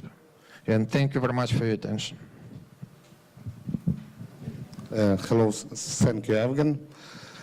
Just let me please introduce myself. I'm Alexander Khorev, and I am value chain specialist as work and international consultant FAO. And I am a Fruit and Farm project manager in Ukraine. So a few words about the use of new technologies in fruit growing sector in Ukraine. Nowadays, Ukraine is the leader in use high-tech technologies in among in the Eastern Europe countries and some other countries in the Western Europe. Use of weather stations. Today, the large producers, apples and other fruit, use weather stations, especially when it comes to growing high quality apples for export. Next, the use of drones in fruit growing sector in Ukraine. The drones indeed are most actively used in the cultivations, grains and oil seeds, as these crops are much more valuable when it comes to the global market perspective. Drones are still being actively tested on fruit plantation, but in our opinion, they will be actively used in near future in Ukraine. Alternative energy sources. Today in Ukraine, there are a lot of energy production projects with the usage of alternative methods. But if we are speaking about using them in fruit growing, then unfortunately at the moment they don't fully fulfill the mission and concept of renewable source. Today the energy generated by solar panels cost effective and easy to sell to the national energy systems. I will explain this point. In Ukraine, there is a legislation that guarantees a minimum price of the energy generated by renewables, and this price is very high. So anyone who installs any solar panel anywhere would be much better off selling this energy to the grid instead of using it on the farm, because then you can get the government to pay you a lot of money, or actually the energy company. So this is a system that has a big problem for the development of renewable energy system in Ukraine, but unfortunately it was it's the legislation that the government of the corrupt government of Yanukovych, ex-president, adopted to subsidize some oligarchs who made a lot of money on this, and it cannot be changed because in the legislation the price was guaranteed for many years. So now we have to pay for it there in Ukraine, and this is why the renewable use of in horticulture and other subsectors is very limited at the moment. Okay. Thank you, Andrei. As you all know, today is a very difficult time for Ukraine. Due to Russia's military aggression, development in the sector of high technology used in horticulture is suspended. We hoped to win in the near future, and Ukraine every prospect of remaining the leader among Eastern European countries in the application of the high technologies in the fruit and vegetable sector. Thank you. I wish you good luck and peaceful skies. Thank you, Alexander. Actually, we are now discussing the renovation, or let's say recovery of Ukrainian irrigation system. You know that in the south of Ukraine we had the biggest irrigation system in Europe that is presently dysfunctional and almost completely destroyed by the Russian aggressors. And that system will take many years to rebuild from scratch, but it also gives us an opportunity to integrate renewables into the system, and we are already discussing with some of the international financial institutions. For example, using the cover of the channels made out of solar panels to protect the water quality and many other aspects that we will use the space more beneficially. Also the water, it's a cold water that goes through underneath the panels, and you know that the big problem of the solar panels is that when they heat up, when it's hot outside, they lose efficiency.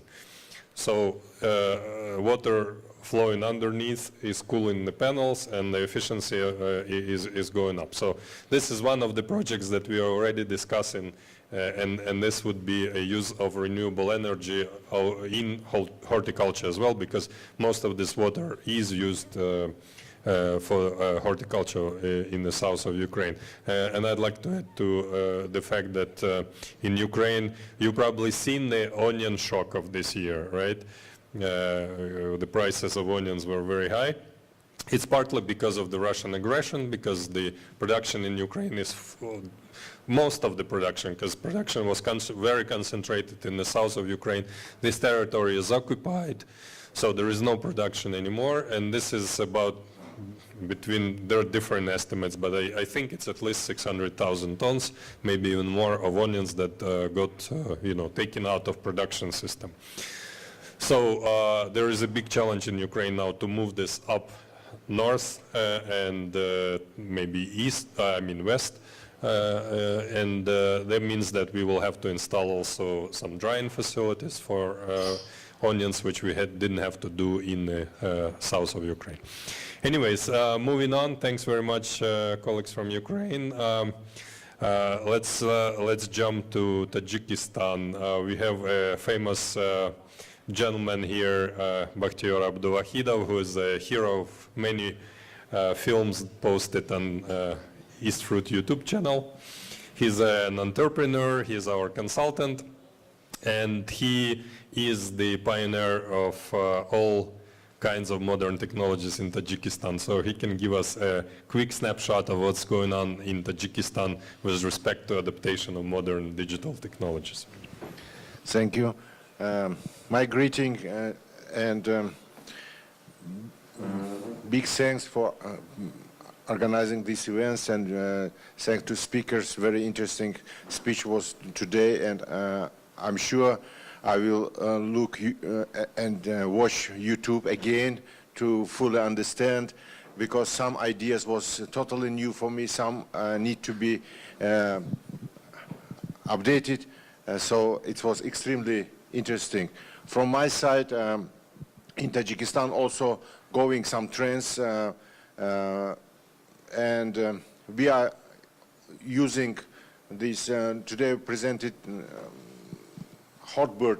This is water controller system.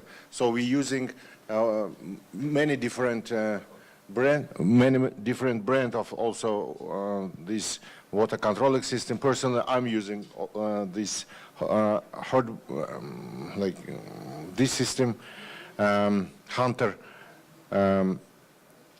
We also installed meteorological stations. Olga today informed about different stage, professional one, primary, professional, advanced, virtual. So we have some net of station which is on, might be installed as a professional one, but used as a primary one.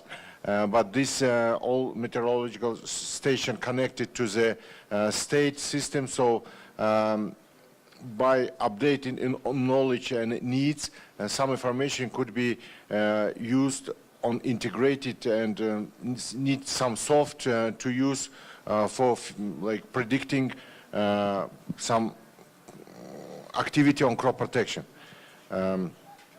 Also, we are already using solar panels, not widely like in Ukraine, as said today, but already made some steps doing this.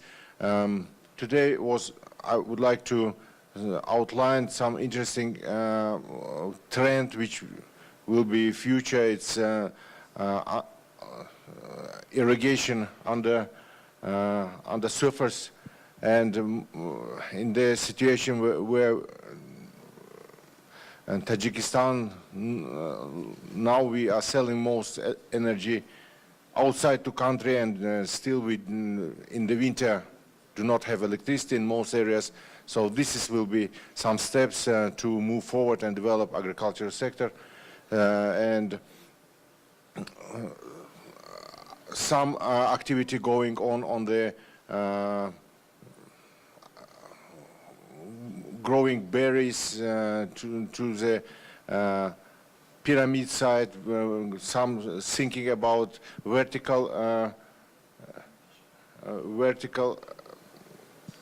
growing, and thanks to Marite that she showed some mistakes which could be done, because most people, I think 99%, doing this and then mistaking and says that why I didn't learn it before, but by participating in such conference, and at least people who do not participate can watch this in our YouTube channel, they can learn about this and do not pay money and time. Thank you, and I would like to pass to Daria. Daria, neighbors, Uzbekistan. How advanced is Uzbekistan in digital horticulture? Okay, I try to give you a short brief in technology situation in Uzbekistan. Weather station is quite common in Uzbekistan. Many of weather stations were installed within the framework of a project of international organization and foreign investors. However, here I want to note one thing, what the full potential of weather station is not fully used.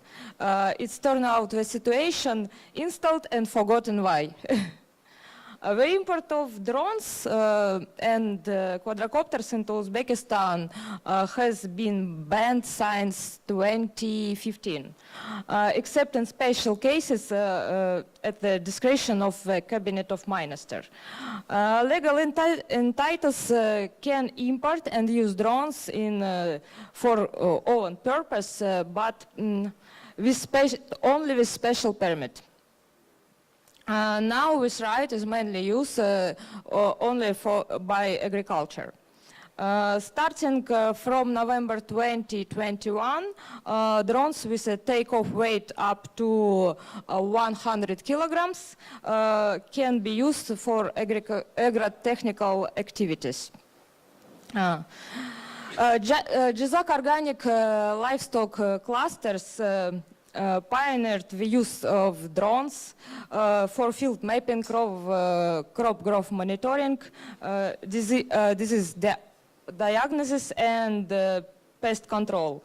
In February 2021, Jazak Organic received permission to operate unmanned aerial vehicles from the Civil Aviation Agency of Uzbekistan. Thus, due to existing limitations, drones are not widely used. What about irrigation? Uzbekistan is one of the least efficiency water users in the world. Recognized the shortage of water, the government of Uzbekistan began to actively provide support for the introduction of water-saving technologies in cotton and horticulture. Adopted regulatory requirements for intensive gardens to include drip irrigation and our water-saving technology in investment packages. As a result, area irrigated with water-saving technology has increased from 1.7% in 2018 to 19.7% in 2021. But this is mainly overground irrigation, not high technology. Also, especially priority in Uzbekistan is given to the use of solar energy.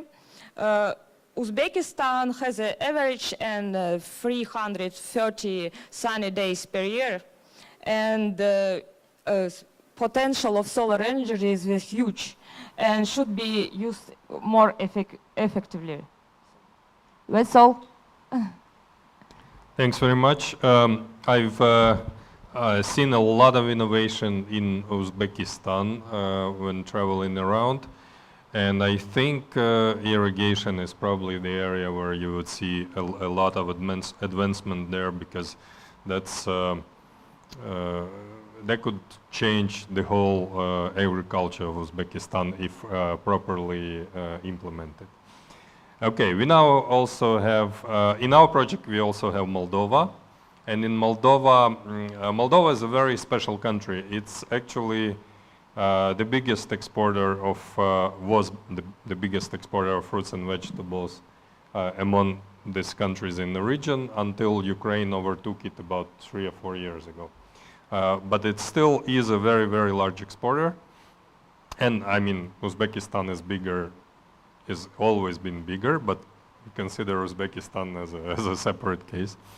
Anyway, in Moldova, they are now, and Sergey is from Ukraine, but he works in Moldova, and so there is a lot of development, there is a lot of innovation, and there is a lot of progress.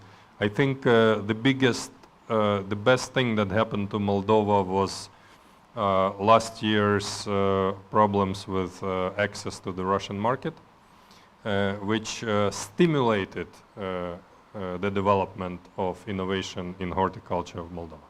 So we are going to see a lot more drones used. We are going to see a lot more efficient use of weather stations and sensors. and we will see, and Sergey is telling us that he will show us on videos how they install subsurface drip irrigation in orchards, vineyards, and in vegetable fields. And you probably have seen videos of vertical farms in Moldova, so it's all, very, very active there. And now I would like to ask Katerina what she thinks top 3 high-tech trends in Georgia are and would be, and would this conference impact what's happening in the digital horticulture of Moldova? She was not prepared for that question. In Georgia. I think that first of all, pooling green logistics is the thing that should have been already here, but since the retail sector is booming and there are a lot of immigrants, GDP is increasing, so we expect further growth, and hence growth of the sector, the share of retail, formalized retail, and it requires these smart boxes to be introduced. But the thing that this topic is a bit so it's not well. Let's say it's in the beginning. Several retailers are trying to introduce it, but it's like sporadical actions. As for drones, there are also some trials, but actually drones are used here more for plant protection rather than imaging. So it's the specific of the country. Maybe because of the small plots and also a big boost to the sector, if we can say this, gave the brown marmorated bug, which is insect that infected hazelnuts. It was a big disaster for the sector, and that's why quick application of plant protection with drones was very useful. And then the sector further developed. Unfortunately, subsurface irrigation and impulse irrigation was not applied in the right way. That's why these mistakes a bit impeded this development trend. But drip irrigation is a must in every orchard, as well as meteo stations and further development like introduction of sensors and all supported systems. But maybe sensors is not, you can find not in every orchard as for instance drip irrigation. We don't speak about robotics. So far, as far we have affordable labor. And you see that with raising tourism and visitors and raising incomes, vertical farming, there are already several vertical farms. It's a very niche segment, but it's an interesting development that provides exclusive and rare exotic herbs and spices and edible flowers to the market. But this market is only HoReCa sector mainly. What else? Yeah, and absolutely. Renewables, which is solar panels, is also very on the top because of the development possibility to sell the power to grid. But in terms of agriculture, it's very useful in remote areas where there is no opportunities for using power grid. And diesel pumps are very expensive to run and also not sustainable and harmful for the environment. So I believe that this technology also will develop well because there is just no alternatives for irrigation, or you have to plant something that doesn't require water, which is not possible. Yeah, I think that's all. Thanks very much. I think everyone can draw his or her own conclusions based on the information that you've gathered today. I can make my subjective conclusions from what I've heard, and I've heard many things that are really exciting. I was really impressed by the opportunities that exist in the further development of subsurface irrigation, biological protection of plants. Unfortunately, today we could not spend more time because it's already tiring, but I'm excited about the opportunities that exist in protected cultivation. We could have a separate conference on this, or maybe several, but I think in Georgia you have a lot of opportunities. And if we say protected environment, it doesn't mean it has to be a glass house or a greenhouse from plastic. It could also be a net house, or it could be closed net house system. You have them. Any apple orchard with the net, with the hail net, it's called the hail net, but it's much more than the hail net. It protects you from the sunburns. It protects you partially from the birds, and from many other things. So I think the trend is to have a much closer environment, to limit the risks. And all of the technologies that we spoke about today have future. Some have immediate future, some have a distant future. I'm very happy to see the presentation of UAVs, and tomorrow people who go to the farm will see them in operation. But my main hope is that these companies that run drones, that operate them, that use them, that they will pay more attention to horticulture. That's what we are trying to do, because there is not enough experience in using them in horticulture. And we don't have enough information to draw hard conclusions on this, but we will keep pushing to see if we can actually achieve things.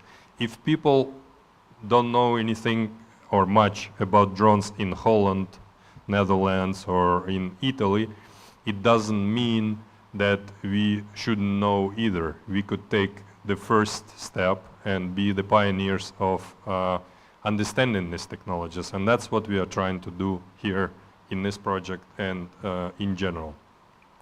Also, speaking about renewables, I'd like to call on every investor and every farmer to look for opportunities to include them in your business, because this is the cheapest source of energy at the moment if you're talking about solar, for example. And solar of any scale is already possible. It's also relatively cheap in terms of investments. So it's good to have that, because it also draws attention of financial institutions. It also gives you more independence in the case of remote areas.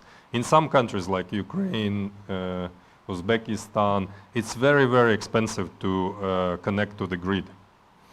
And it's also sometimes even impossible. Even in Ukraine, some projects that have a nice plan, piece of land, have water, everything, but to connect to the grid, they have to pay $2 million. It's a crazy amount of money. And you can solve that problem using solar, sometimes combination of solar and wind. Why not? So solar definitely something, and renewables is definitely something we're gonna look for. Green logistics, extremely important. Foldable crates, you don't have to design anything. It's there, just take it and implement it. Also, it's a business opportunity.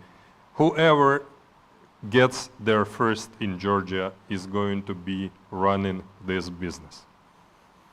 So, yeah, okay, we have a gentleman already decided.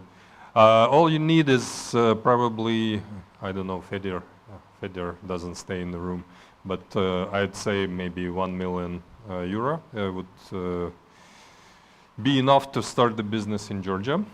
And it's a nice business if properly structured. So and there are lots of opportunities that could be, for example, HortiTech just gave you for free a business opportunity to grow cheremsha in the wild garlic in vertical farms. It's a very expensive and it's a very demanded product. So why not? It's a business opportunity. And I see how excited Bakhtiyor is because he's heard so many ideas that he's now can't wait to come back to Tajikistan and implement them right there. So spreading the knowledge is extremely important for the development of the sector. And if you don't mind, I would kindly ask each of you to share the links to the video of this conference with your friends, with your colleagues, to make sure that they understand the opportunities that exist and they don't miss out on them. And we certainly hope you don't miss on your opportunities, and we wish you a very nice evening and enjoy the wine and fine food of Georgia, and we will certainly try to enjoy it too. Thanks very much.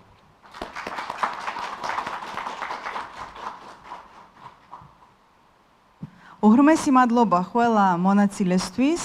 მინდა ასევე ხაზი გაუსვა ის, რომ ხვალ ჩვენ თითქმის ყველა ეს ტექნოლოგიები ვნახავთ ვაშლის ბაღში, ტრიფონი fruits და დეტალები fruits, Tirifoni gardens, and the chat will include the details about where we will be meeting, etc., other logistics, and you can use a QR code to access that. If you have not done so already, I would like to wish you all success.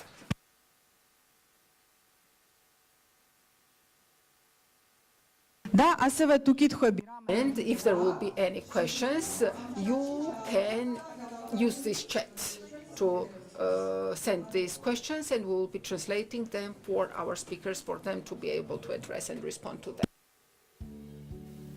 Аэровертика – это городская ферма, на которой выращивают ягоды и овощи с помощью аэропоники и гидропоники. Ежедневно 1 тонна идеальной по качеству ягоды доставляется в супермаркеты Дубая. Возможность оперативно поставлять ягоду стабильно в течение всего года дает серьезное преимущество компании перед импортерами, например, из Египта, которые сезонно поставляют землянику на рынок Эмиратов с ноября по март. Благодаря аэропонным башням, высота которых достигает 6 метров, на квадратном метре этой вертикальной фермы удается разместить 138 кустов земляники. Для сравнения, при использовании гидропоники на этой же площади поместилось бы не более 20 растений. Аэропонные башни вращаются, чтобы дать возможность всем растениям получить дополнительное освещение, которое расположено между башнями. Саженцы земляники фрига завозят из Европы, Нидерландов, Бельгии, Италии и Испании.